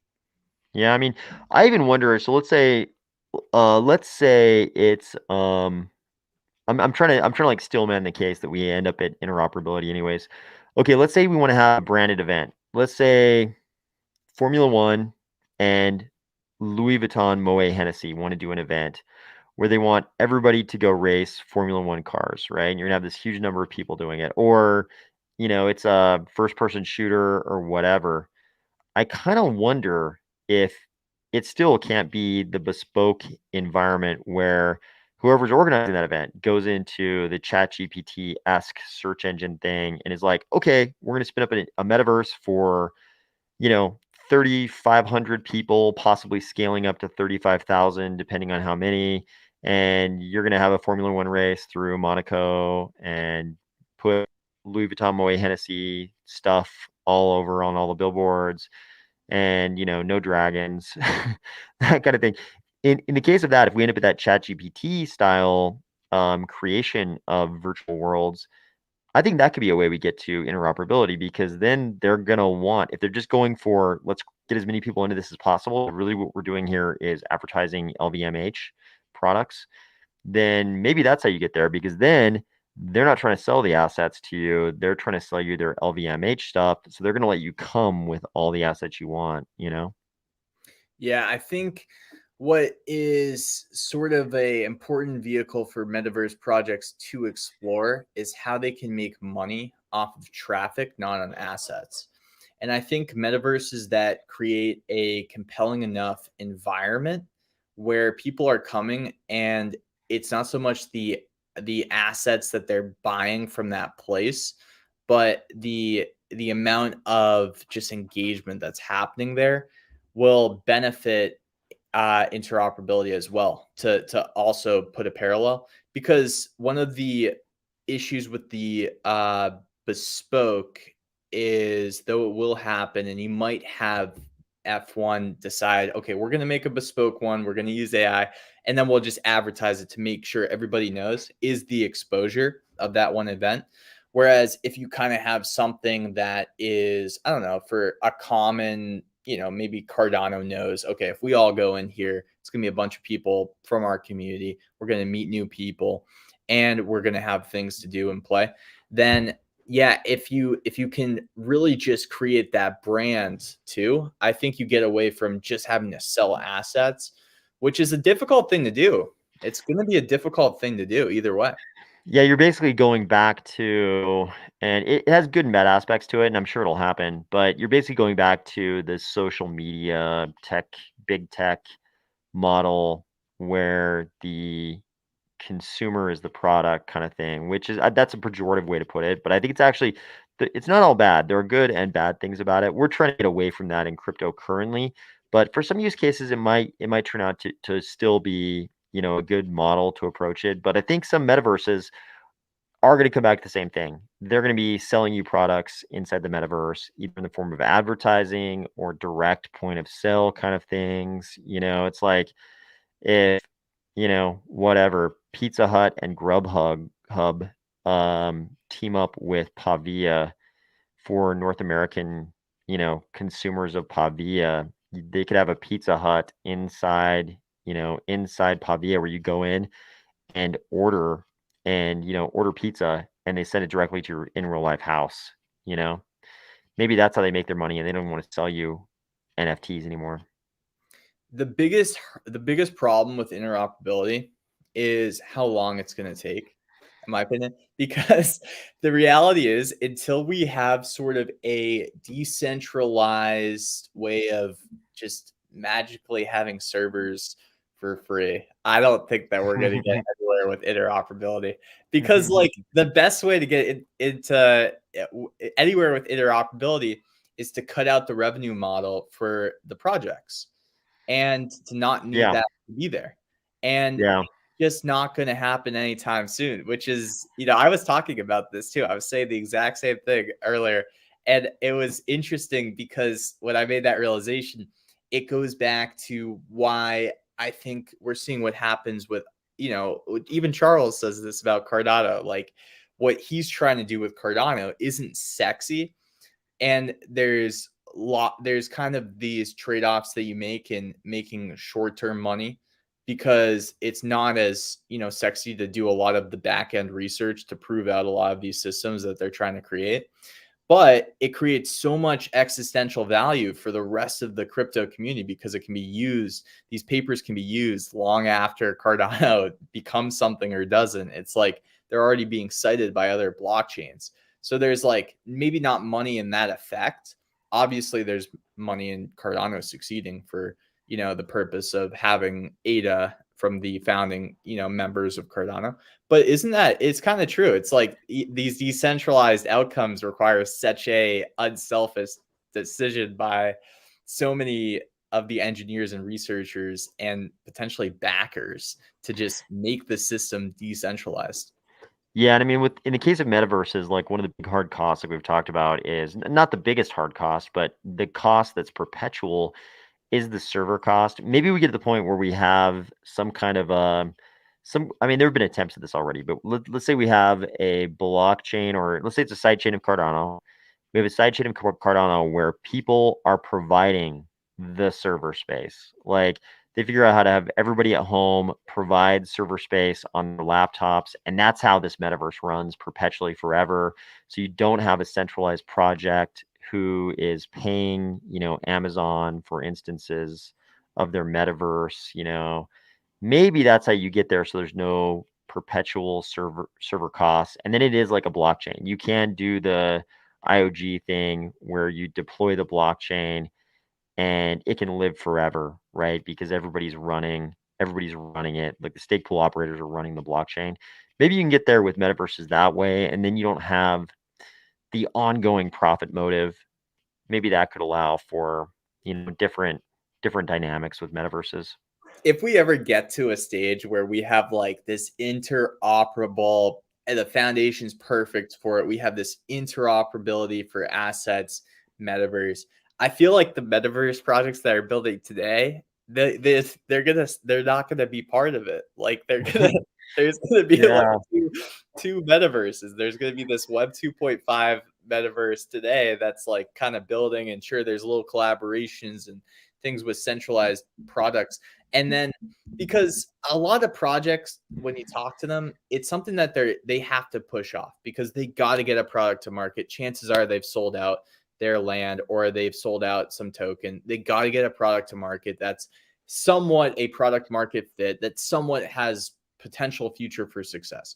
So no one, I think, is really thinking about how much like what sacrifices will be need to made for interoperability, and like how much effort and engineering it will probably take to get there. So it might even take longer just because of those two things. Here's an analog, right? So as to the question, do we really want interoperability, or does it just sound good, right? Because it's like if somebody comes up to me and they're like, "Do you like democracy?" I'd say both. I'd argue both sides on that one. So yeah. Because if like somebody comes up to me on the street and they're like, "Hey, do you like democracy?" I'd be like, "Yeah, for sure. I definitely like democracy." Yeah, but then, right? Let's say I've got a couple of 5-year-old relatives in the back of my car. I'll say 5-year-old family members in the back of my car. do I want democracy then? Do I want them to outvote me on where we drive, what I spend the money on, all those kind of things? Like in that case, I do not want democracy. That is going to be a dictatorship, right? So I mean, I kind of feel like in a lot of ways, interoperability is similar to some degree, because if you ask me, do I want interoperability? I'm like, yes, I definitely do. But then at the same time, if I think about an analog, right? We have an analog to this in gaming. So, okay, like we've all played games. We've all played games before where you might put in, who knows, you put in 60 hours, 100 hours in that game, and you've got all the super overpowered stuff, and you become like the master of that game. And sometimes there are cases where they will, they'll drop a download of some extension to that game, and you might want to play that extension. Like there's going to be a download of an extension to the Cyberpunk 2077 story, and I'll probably play it. But at the same time, there will be other games. And the cool thing about playing those games is that they're not interoperable. I get to relive the experience of building back up from zero. And I don't want every video game to be interoperable with Cyberpunk 2077. I want to have brand new experiences where I have to start from zero and build back up. And what we find with video games is that's actually the vast, vast majority of games. The vast, vast majority are brand new experiences, and people overwhelmingly spend money on those over an interoperable game I agree. where Yeah. you know what I mean? So video games But one kind of more, indicate that interoperability yeah, is but dude, less marketable. the only thing that has made me think about this is you're introducing property and ownership into video game assets. And I think that I don't know how much it changes things, but I know it changes things. You know what Yeah, I mean? so I think it's a dynamic that will play a really big role in how much we value metaverse assets, right? Yes. So I think it plays a really big role in how much we value those assets, because if it turns out like video games, if people really just want to buy the new version of COD every year, right? If people really want to buy the new version of Call of Duty, and they're just like waiting for the new version, right? Where they're going to start, from and maybe they want to play the story, right? Where you start from zero again, you've got conquered the old stories, they want to have new experiences every year. If that's the way it works out, it's probably a headwind for the value of metaverse parcels, right? And metaverse assets is probably a headwind. But if it turns out that people get into a Like buy metaverse, a wearable Rolex that pops up in AR, VR, and in the browser, and it's costed somebody $10,000 to buy. They're gonna value that being interoperable a lot more than they would rather just being able to be used in a Rolex averse, yeah, I mean it goes back to the same dynamic. That one goes back to the same dynamics though of like a one of one. project economics, right? It's like every new the reason people are going to build new projects is because they want to sell you that Rolex. They want to sell you that Rolex. Well, unless we're taking it from the standpoint of we have brands selling their assets to be worn in the metaverse, not necessarily a metaverse, right? Like Rolex is its own, maybe they sell you a digital NFT with a 3D modeled version. That's Okay, you're talking about Rolex actually selling you the Rolex NFT. Yeah, I mean it's like I think it's like asset though, right? It's like an NFT. Well, every asset should, in my mind, I think it is an NFT, right? It's like you yeah. also have the NFT, so it's not always just the project that's selling you these assets. It's also the assets that can be interoperable with different projects or different verses. So for sure, every big brand is going to want to compete for provision of the assets, right? Every big brand is going to want to compete. Like Nike is going to want to sell you all your NFT shoes. Rolex is going to want to sell all those things. But they also have, the problem is they're not the gatekeepers. Unless they build the metaverse, they're not the gatekeepers as to what assets are compatible.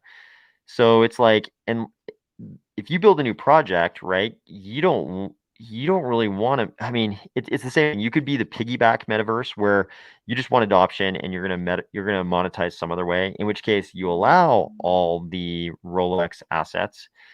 But if you are gonna monetize through sale of your own assets, you're probably not gonna want to allow that one, right?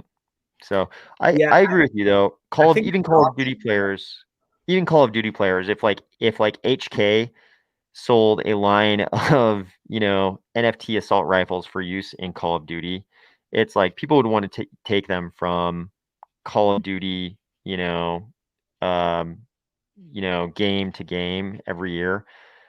But at the same time, like HK is gonna have to negotiate with the developer of Call of Duty.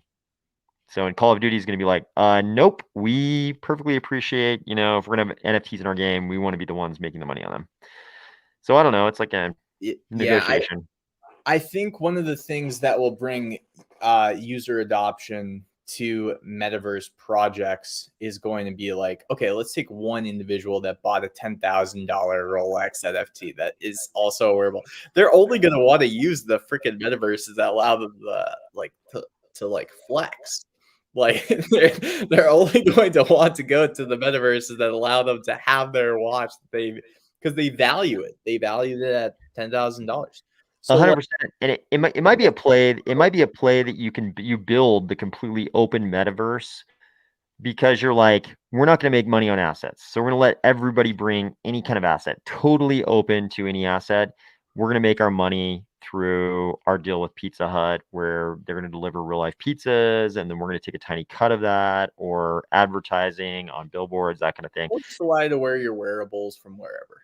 You Or you you could have those. I think those could be interoperable. It'll just be a question of what's more money, right? It's like, so this is maybe a viable path to interoperability. If that's more money than selling the assets, then it makes sense to me. There's a path for a metaverse to choose to be interoperable. and by the way, this is what brings me back, because while we don't have a decentralized layer for the metaverse, because I think when you can create like a decentralized sort of layer for the metaverse to be very plug and play, and kind of because I think it all comes down to how it's hosted. So like maybe the way it's hosted is engineered in a way that creates some sort of consistency. Yeah, I mean, you can have, so this line of thought trends toward the snow crash conception of the metaverse, right? Where it really is this thing like the internet, right? It's not a metaverse is not a place, it's not a project's creation, it's just the overarching thing. How do I you think get there?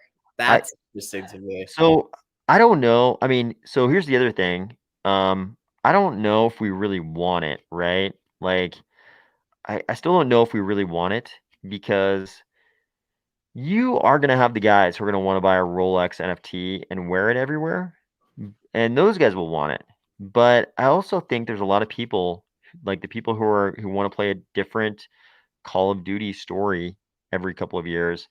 I kind of think there's enough of those people, that we're never going to end up with the complete interoperability because there's always going to be projects who are like, hey, I'm building a brand new story for you. Like, it's kind of like somebody's always going to build the Elden Ring that's wildly different from everything else that's out there, and That's they're really going to, interesting. I don't know, man. I feel like we could end up with the completely decentralized version.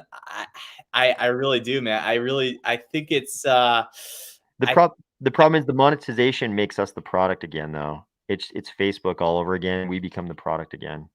in like a decentralized hosted version.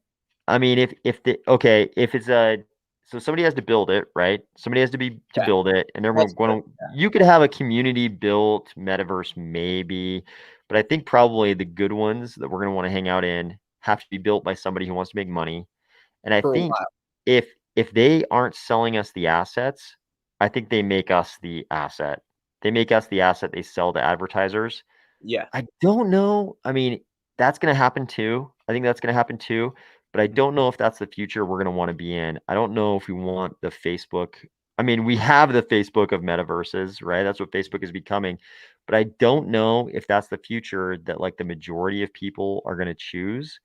And you also still run into the entrenched elite problem, right? Because if the guy can bring his Rolex with him everywhere, it's less appealing, right? Because it's like if okay, let's say I'm a brand new day one person, I just turned 15, and my parents are letting me use the metaverse. Do I want to go into the metaverse where there's a bunch of entrenched elites who already have the Rolexes, or I do I mean, want to go into the brand new one where I'm getting in on the ground floor and we all start out equal? I think for something like a Rolex, it creates. I use the Rolex for a specific reason because to jump past, however long it takes to build kind of the sort of really community made metaverse, the Yeah. Rolex, I think, is an important distinction between a gaming weapon that can be leveled up because the Rolex could be bought at a premium and sold at a premium anytime, no matter who got in at the ground floor. I think what makes it interesting as sort of a digital asset is the vintage, the year, maybe the utility that it has. Maybe certain Rolexes, if they wanted to inflate the supply of digital Rolexes, have different ways to display time and different ways to tell you time. I think that would probably be how they do things. But I don't know.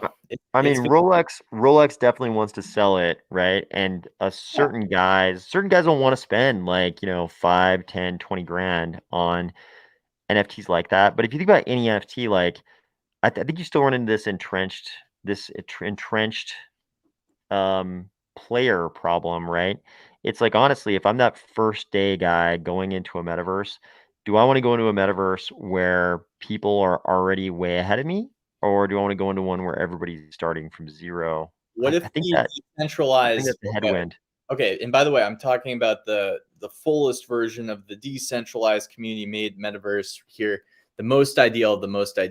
Do we want it is the question. I think if it's like Fortnite, we do, where it's more skill based and more your achievement is sort of the history of the event, or you get to use assets for the creativity and the look of the feel of the experience opposed to the pay to win. I think if it looks like that, it can be something that we would want. Yeah, I mean, some people will. So you can have a skill-based entrenched elite, and some people will be like, I want to do that. It's going to suck for me on day one, but I'm going to spend 10 years and then I'm going to be a 10-year guy with these skill-based, things I've built up. I've leveled up through skill. Some Yeah. people will want that, but you still end up with an entrenched elite, right? Well, I do you though, because maybe the best thing to get is the newest thing, right? I think that could also be, an argument for why it's still exciting for the new person. If you So I mean, then it's not really, then you don't have interoperability there, right? If the best thing is always a new thing, then the old things aren't really, it's not true interoperability, right? Well, it could still be okay. So let's just take it to the skin level. You're playing this game that's you're awarded a skin for Halloween 2050. You might still want the Halloween 2050 thing, but you also, may own an asset if you've been playing for 10 years from 2040. That's, a Halloween version that you can still use inside of multiple different places. To me, interoperability isn't necessarily the value of what you own being consistently translated from place to place. It's more of the use of the thing. So yeah, if they don't have value and they don't provide you a competitive edge in gamified things, then I think a lot fewer people care about interoperability, right? Like people will be like okay, if I'm the day one guy and somebody has like the the digital t-shirt NFT that says like, Pavia, season 53, 2022, and it's now 2027. Like, Dude, I'm not gonna mind that he has that, right? I feel I'm not like gonna mind he has that.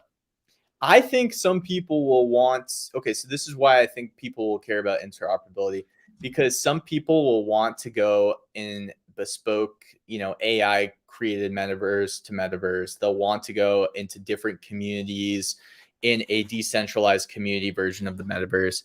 with their wearables, with their flexes, with their digital things that pop up like a hologram to show that they were, tell a story of an award that they got from competing in XYZ thing. And I think we're going to probably want to take those things with us and be able to use them in different places. I really could see that also happening to some extent, where you have a certain skin on a vehicle that you still want to be able to drive around and race in 4 different types of racing worlds, but it's the same vehicle and maybe it operates at different speeds. I don't know. I think I would argue people might want that. I don't know. It's interesting. It's really interesting though. I really enjoy like hearing your takes on this, because I feel like we are being super intellectually honest, and it's like fun and fascinating to explore the different angles on this, because you don't get to explore it often. I mean, I find like it's difficult to, even projects themselves aren't thinking about it, right? It's like they got to get a product to market. So like, who's even thinking about it really? That's the other problem with why it might take a long time to happen. Yeah, because I mean, like the group think, the conventional wisdom is that we have to move towards interoperability. But yeah, I mean, is it though? Because I don't know if it completely is. I think we want to move. I think the group think is, let's make everything interoperable, Ethereum and Cardano. I think that's the group think. I think the asset interoperability piece hasn't really hit mainstream group think on the crypto scene yet. I don't know. It seems like nobody's really thinking about how to actually do it. I think it's kind of like the democracy thing. I think if you say interoperability to crypto people in any context, they're going to say yes, must have, right? I think they're going to say like highly important. I think they're going to say it's really important, kind of like the democracy thing, and they're not thinking about all the edge cases, like the 3-year-olds in the backseat of your car. Yeah. Like I don't want them to have a vote on where we're going, because we're going to end up at a terrible place if they've, you know what I mean? And it's like I think the same thing is kind of true, still true of this interoperability. Like I think people ask for interoperability in all crypto things, even metaverse. So I think people think they want it, but I don't know if they really do. Okay, that's interesting. I think for something like a Clay Nation NFT, I want it to be interoperable because I want it to be my avatar in 5 different metaverse places. Yep. I think asset interoperability is different than saying interoperability. So I just want to be perfectly clear in case the 27 people watching, because like asset interoperability, it's I think from the puristic view of just being able to use certain things for certain selfish cases in as many places as possible, and give my asset, which is not connected necessarily to one metaverse project, the ability to be used, is IP for that metaverse too. So it is actually intrinsic value for something like a metaverse that's not connected to Clay Nation to be able to offer support for a Clay Nation NFT too. Yeah, this is kind of the piggyback use case. If you just want adoption, what you do is, you go around to it. It's all about how you want to monetize it, right? How you want to create economic value for you, the project. So you can take the approach like, okay, we're going to go around to every single NFT project. We're going to tell them, you can use your PFP NFT as a, whatever 3D rigged avatar in our metaverse, right? And then you're going to have some adoption from all those projects. But yeah, and I think that line of thought, I think it does trend. It obviously trends toward some other means of monetization other than asset sales, at least in that aspect, at least in the avatar aspect. You're not going to be selling them avatars. We've already seen projects make that trade-off with Ready Player Me. They're already like, yeah, we're just going to use Ready Player Me because then it's an edge in adoption. But it does mean that they're going to sell a smaller percentage of their users they might have more users because it's Ready Player Me ready, but a smaller percentage of the users are going to buy their, NFT that corresponds to an avatar. And maybe they don't care. Maybe they're not even going to have NFT avatars to sell you. Maybe they're all about parcels. Maybe they're all about the vehicles, like the mounts, but then it's like this, it's this selective exercise. It's like, okay, now we have to ask the question, are we going to allow the cars, the mounts from other metaverses? Yeah, that's a lot trickier of a question. Yeah, and it's like, so I mean, eventually, if you go far enough down this line, you if you say we're going to be interoperable on all these things, eventually you're just like, okay, we're not going to sell assets. We're going to monetize somewhere else. And I think that's what leads to Facebook Redux. I don't think any metaverse platform should only be able to be monetizing through selling assets. I just don't think that there's enough assets to sell. So then you end up with, so then the question is, how do you avoid becoming Facebook Redux where your users are the product?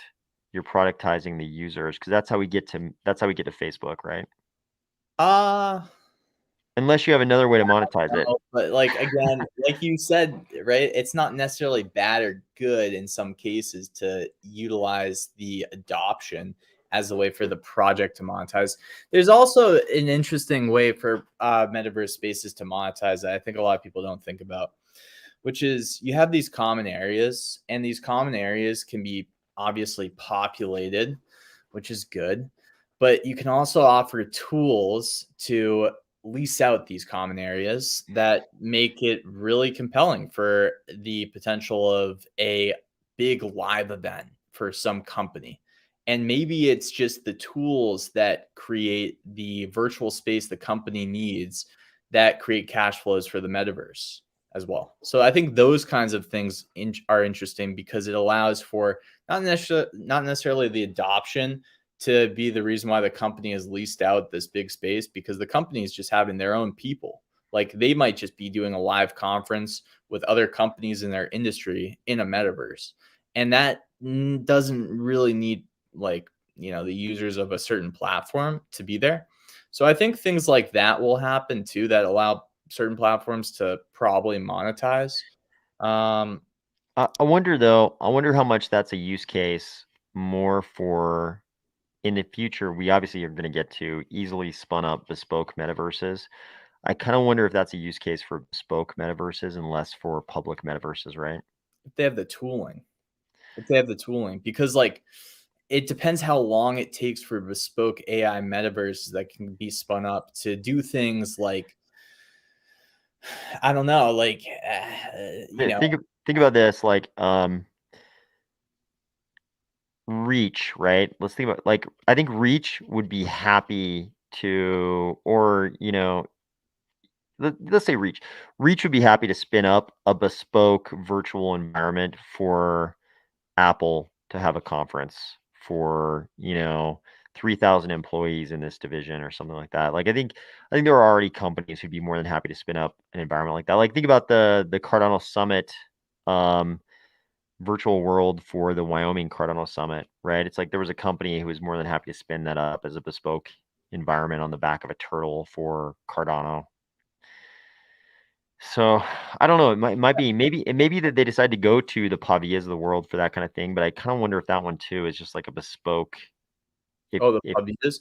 Well, I mean, Pavia is a little bit different. Yeah, Pavia, I could see definitely using more of the users are going to be so important in things like Pavia or Cornucopias. And I think the users are how they're going to monetize. So, I mean, you can say that, what did you say? You said something really interesting. So maybe that leads us more towards what Facebook is with their monetization. I mean, is that always bad? Well, it's kind of like if the platform is for free, they gotta make money somehow, and it's not going to be, not for free for something like a Pavia. So they're probably only going to be left with one means of monetization, which will be the adoption and the people. So how do you do it? That's the interesting thing, that play to earn, mechanics can kind of fit in there. Things like that, interactions can fit in there. I think myself personally, I think I'm going to prefer to not be the product, honestly. I think if I have the choice of the metaverse that's like, you're the product, you're going to use it for free, but you're the product, versus we're going to try to sell you our assets. I think for me, the reason why I say I don't know if I'll want interoperability. Those assets, though, do you think? What's that? Do you think people will buy assets enough to support a metaverse? So yeah, I mean, I think that's the question. I think if there's enough adoption, so I think it's just gonna be like social media platforms right now in that sense. if there's a big enough network effect, like if there's a Cardano metaverse that has 10,000 people in it every night, I'm probably going to be willing to buy some assets to do things in that metaverse, right?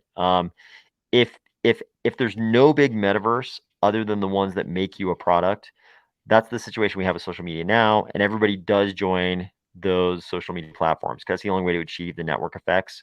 So, I mean, I think it's a question we can decide: are the What's wrong with being places? Yeah, sorry. Or I was just gonna say, I think we're gonna decide as a whole group: are the metaverses with the big network effects, are they gonna be the ones that make us the product, or are they gonna be the ones where maybe it's not totally free, we have to pay a little bit, but at least we're not the product? I'm gonna choose the latter, but maybe that won't win the day. What do you Okay, so for me, I guess what's interesting about making the users the product is every user has the chance to participate in something like a Pavia.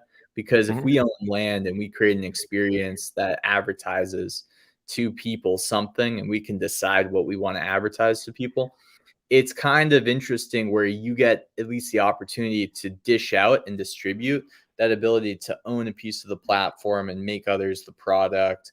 I don't know.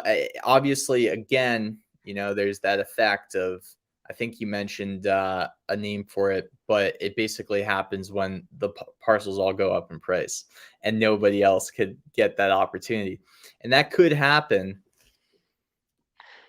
Yeah, you end up with the entrenched elite. I mean, the hypothetical for me is like on the day of Pavia's first mint, Pavia's first sale, right? Yeah. Imagine we actually had two metaverses launch that day. One of them was like, "Hey, I'm Mark Zuckerberg's little brother. I'm Jonathan Zuckerberg, and I'm launching Zuckverse. And in Zuckverse, parcels are going to be totally free. Everybody gets a free parcel, but you're going to be the consumer. You guys are going to be the product. I'm going to advertise like crazy to you, and our virtual world is just going to expand in every direction. The map is just going to get bigger, and anybody can have a free parcel forever, and everybody can come in here, but you're going to be the product." If I had a choice between that and Pavia, knowing what Pavia was going to become, that they were going to cross the rug chasm, if I had a choice between those two, I think I'd choose the one that's not where I'm not the product.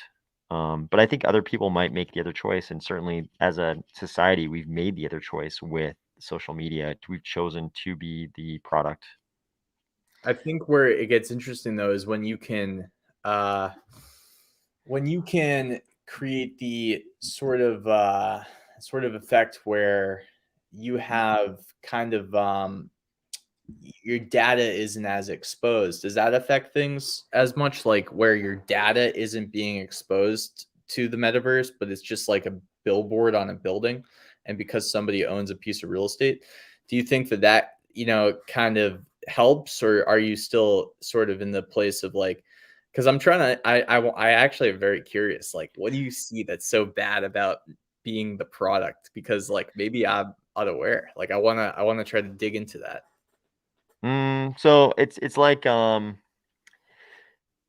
I think it's a matter of degrees. It's a line drawing exercise because it's like YouTube Red or whatever they call it versus normal YouTube. If we take away the data privacy issues, are you willing to pay a little bit to take the ads out? Um, that's like one aspect of it, right? And so what we know is that most people aren't willing to buy YouTube Red. They're more than happy to sit through the ads. Most It's people are a not willing free to pay to product. remove Yeah, the ads, right? yeah. But you've also got everybody's desire to be the entrenched elite, right? So you've got this like it's almost like radioactive decay. When the metaverse launches, everybody wants to be the entrenched elite. You know, Yeah, if a metaverse is like, "Yo, we're gonna give you the $10,000 Rolex watch NFT. We're gonna give that to every 100th person who mints a parcel," right? Or like, "Hey, we're gonna say a bunch of things that are gonna give you an expectation that these parcels are gonna go way up in value, and you guys are gonna be the landed gentry. If you just hang on for a couple of years, you're gonna be like the landed gentry. You guys are gonna be like the lords, and everybody else is gonna be the peasant." Like, people are definitely, we know for a fact that a lot of people are willing to jump on that train. I mean, that's pretty much the dynamic in all of crypto. since the start of Bitcoin, people have been talking about being whole coiners.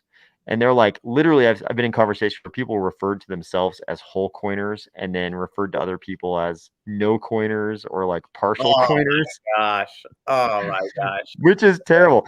I mean, that's the kind of stuff that makes you not want to be a part of an ecosystem where you have an entrenched elite, right? Yeah. But I hate that. I hate it when you say that because it's like when you see entrenched elite, I'm immediately like, oh my gosh, that's so negative. Yeah. But I mean, that's like what it is. I mean, on day one, the reason why people want to join, the Well, reason why we all, a lot of us bought parcels in Pavia on that first mint day and not in Decentraland was because the parcels were only what, like 35 ADA? Was that the first mint price, like 35? I didn't buy it then. I bought it when they were much more expensive and probably for different reasons. But yeah, no, I definitely remember they were going crazy for But I like, mean, it's like any NFT mint, right? It's like you buy it on day one because you want to be that entrenched elite when the prices go way up. And I mean, that's why I bought a Pavia parcel on that day and I didn't buy a Decentraland parcel because there was this trajectory, whether it was fantasy, it could have been fantasy, could have turned out to be totally wrong, or it could have been turned out to be correct, that the prices would go up, right? I mean, and this is the whole premise of crypto. Like every person who's ever bought a crypto asset ever from from like the early days of Bitcoin having value after the Laszlo pizza, it's like the reason people everybody who bought well, I see it differently. Bitcoin. Let me just put in my nuance because Yeah. I just feel uncomfortable not saying this because I definitely see it different. For me, the potential to control the asset's value and with the metaverse, that's what I see. I see the ability for me as an individual to impact my asset's value directly by adding some commercial value to it, whether it be a runway that you build into a brand and you see a trend like avatars and you build in sort of this community runway of fashion and avatars that happens weekly, and that just turns into the parcel that people are coming to. So maybe it's a little bit of selling people as the product, but people are coming to maybe because they just enjoy seeing the latest fashion avatars. So maybe there's a way for sort of the art designers to buy those avatars that are watching.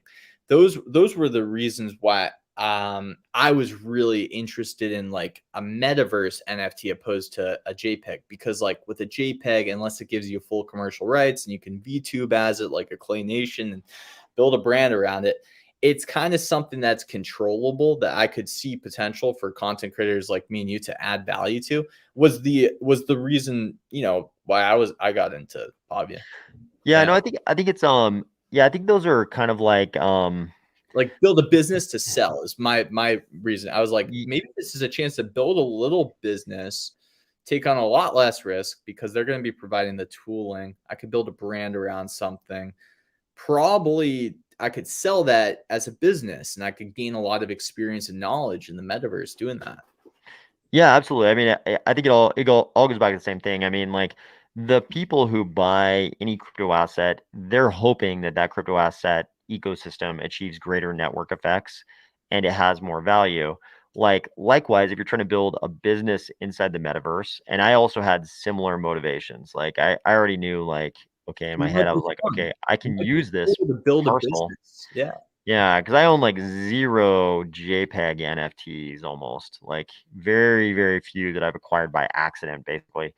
But I own a bunch of, but I've bought a bunch of metaverse parcels for the same reason, because you can actually do things on the And metaverse that parcel. You creates could do things. People would argue the same for certain JPEG things. Like you can do things with those too, sure, but you can do certain things with it, but it's kind of the same.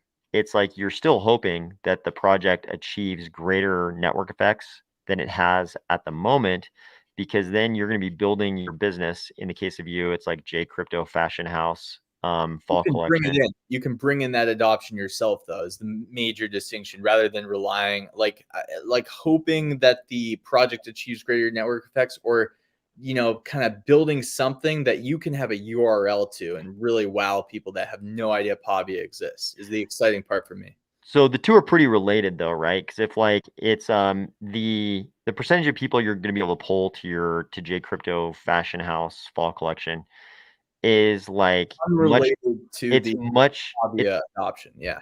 it's much greater if Pavia has a huge adoption, right? Because if it's like if you're like, hey, I'm trying to pull people to Well, come see my fall collection, that's it's the like opposite. No, but like that's the opposite of what I'm saying. Sorry. So like building something in a world where you could take a link to it and have a virtual 3D representation where they don't even know that stuff exists is, I think, gonna absolutely happen. I know you're saying you want to be able to use it to pull people in there as your own virtual space, regardless of whether or not they've ever heard of Pavia.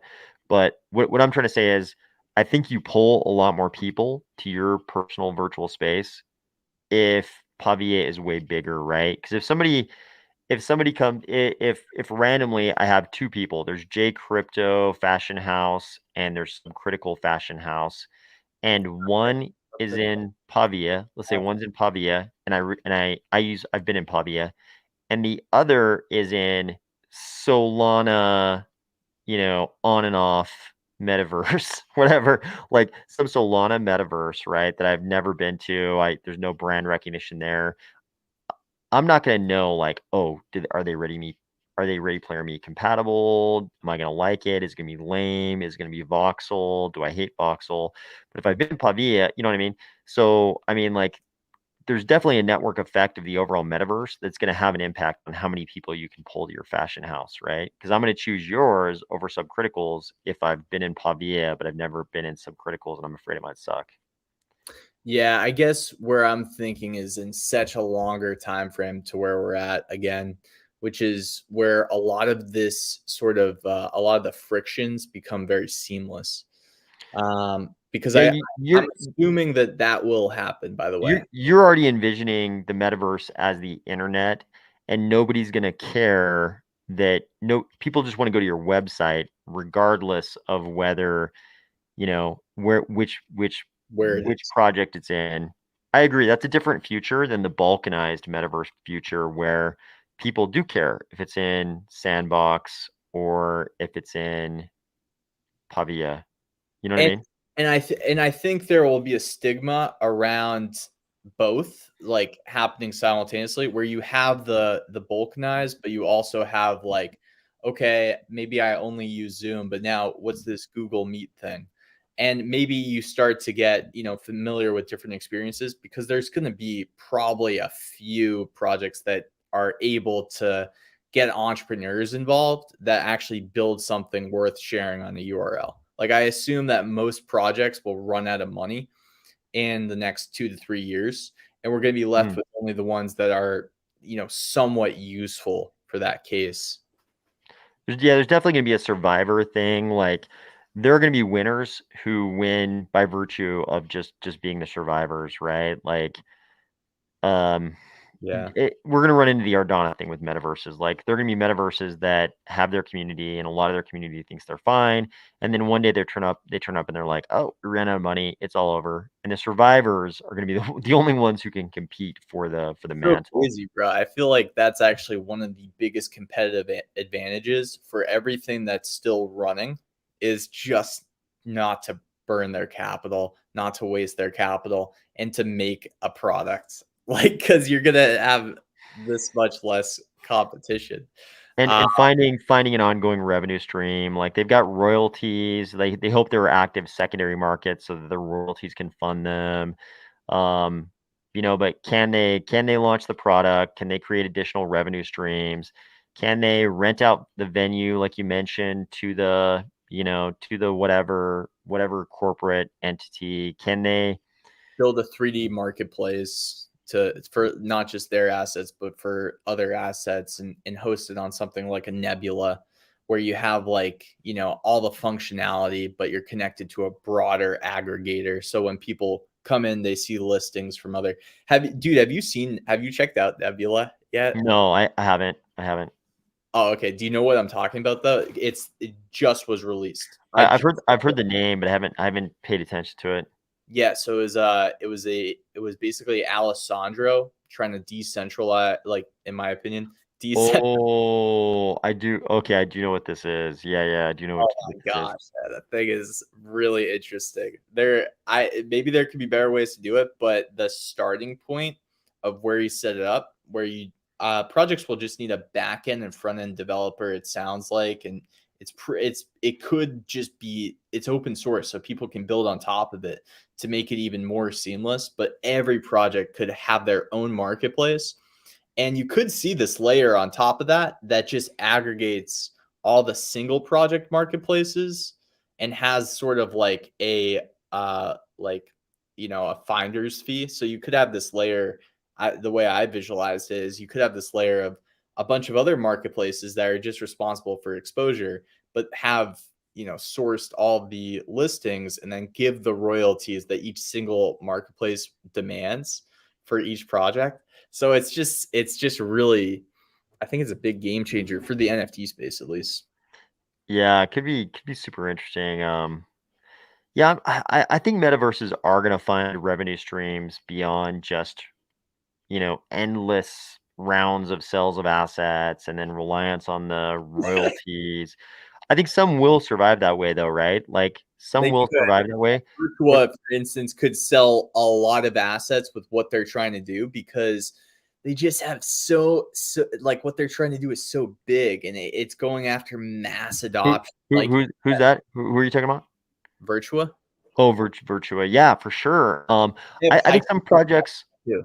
I think some projects will do that. Like they will like Virtua's got that really interesting model where they can basically continue adding islands. You can have a Cardano island, then add a Virtua island, and they can kind of cater to different audiences by adding more islands to the Virtua Prime planet. I think there's that model, and so then you got continued rounds of cells, and it doesn't really like I don't feel impinged as a Cardano Island plot holder by somebody buying something in the monster zone. I don't feel like it, uh, maybe some other people will disagree, but I don't really feel like it, Diminishes your value. yeah, it doesn't, it's not like it's not like if Pavia came around and they were like, actually, the map is 7 times as big and there's going to be, another 250,000 parcels. Like if that happened, I'd feel very differently about it than Virtua adding, additional islands. Like if they had an island for Algorand, I'm going to be like, sweet, you guys hang out on Algorand Island. I don't really care. That's great. Um, but, but I also think there's going to be new innovative stuff, like maybe the use case you described, this nebula type thing where you have people, making money with innovative new stuff like that. I think that's going to come around, and projects are going to figure out how to make money through that. I hope it's not. Boom I it. hope, Oh, I you'd hope hope it's not. I hope it's specifically not the consumer as the product thing. I Yeah. hope it's more like what you just described. I hope we see innovative stuff like that, or like the meshing of real world with metaverse world. Like I go over and I find, the pizza chain that spans, a continent, and I can have pizza sent directly to my place, ordering it in the metaverse, that kind of thing. Dude, I know they will because you can just think of them on the spot. I mean, one mechanism that's super interesting is you have sort of this hybrid model of adoption and of an asset. And it was something that I've been thinking to do in my virtual plot where you have a comedy club and you basically allow anybody that's watching the comedian to buy tomatoes for 1 ADA and they can throw those tomatoes at the comedian. And then you also have the ability to tip the comedian. And then you can give a percentage of the tomato proceeds to the comedian. So now you have an incentive for all parties. And it was something that I wrote up somewhere around here to try to create this kind of, you're not necessarily selling the users because they get to buy the tomato if they want, right? You're giving them the choice, Mhm. but they also get the enjoyment of flying a tomato at a comedian if they tell a joke that they don't like. And the comedian gets paid anyway, so he's going to show up. So it's I kind of love it, man. it's Yeah, I love all those kind of use cases. I love I those kind of use assume cases. those will just absolutely flourish in certain environments. And I assume that projects will also be able to tap into those kind of compromises, that I, make it rewarding, but not like an inflationary asset track to the mood. It's kind of like little consumables that will create the most revenue for metaverses, hands down. Yeah, dude, I would love it if you know, any kind of like live social get together like that, I think is awesome. Like I would love it if, your sports heroes who are now retired could, just kind of like host a thing where you walk into a building in Pavia or Virtua and they're just kind of hanging out and you can do all the same kind of stuff. You can, you pay maybe some little entry fee and a portion of that goes to them. And then you can, instead of, obviously they're not comedians, so you don't want to throw tomatoes at them for bad jokes, but maybe you can tip them or, I see, even if anything like that. it depends on what they feel, because sometimes they might just want the tomato proceeds and they might be a singer and they might not care if they get thrown tomatoes They're at them. like, They're in the "Help me with tomatoes. I Yeah, wanna yeah, exactly. please help me with tomatoes." It's like the super chats on YouTube, right? Like, super A chat. little bit, yeah. It's a little bit like that, except it's more fun to probably, throw a tomato at somebody than it is to just give them a lot of money, which is why you have the tip feature. But yeah, I think the stadium is why they probably have that in Pavia, right? They probably want to do some things like you just mentioned. Yeah, I think it'd be great. Like if I could walk in a room with 50 people and talk to my sports heroes who are now retired and ask them like, okay, in this, sporting match, I don't want to specify too much, but in this sporting match, when you did this, why did you do that? Why did you do that instead of this? Like, ask them questions. You know what I mean? Just Yeah. kind of talk to them like that. Even if it was in a room with like a dozen people, and I had to pay, instead of buying a tomato, I had to pay, some special amount to be able to ask them my question or something like. You know what I mean? It's like I think it gets kind of interesting, and there are some like innovative new things that could arise. Like I that. I hope assume it. like my belief assumes they will, because it's too easy for these things not to be created with just like a little bit of thought and engineering. And once one place creates them, you already know that people are going to copy and paste. Dude, super interesting night though, man. Ah, Yeah. man. Dude, We've gone 3 hours and 25 minutes now. yeah, I know. Any Why don't we wrap it up, AOS? But dude, Yeah, I it's time, really man. 3 hours and 25 minutes is enough. What would you say last thoughts? We've talked about metaverses in a lot of different ways, including metaverse economics, metaverse adoption going forward, metaverse hardware, all kinds of things. What are your final thoughts before we get out of here? just thank you. Thank you. Thank you to Subcritical and Timmy. Thank you to Ross. Thank you for everybody that tuned in, man. Because that was just like, it was a lot of fun for a completely sober night for me. And I know that if anybody drank during any of this, I just congratulate you, because that was just a lot of fun. And I think it was a lot of good, positive vibes and energy. I've been seeing a lot of good, positive vibes and energy on Twitter. I think the Pavia event was probably what a lot of us maybe needed right now in this bear market. It's easy to get your head down, but like, I hate to sound like that, but it's kind of true. It's kind of like, yo, let's just have some fun, walk around and do some stuff. So I don't know. Just thank you. Thank you to Yep. everybody. Yep. I think it's great. We're all here at the birth of Cardano metaverses. I hope they become a gigantic thing and we all remember this time fondly in the future. Thanks for everybody for being here. Anything else, J Crypto? No, I couldn't have said it better. Yeah. All right. See you next time, guys. Later.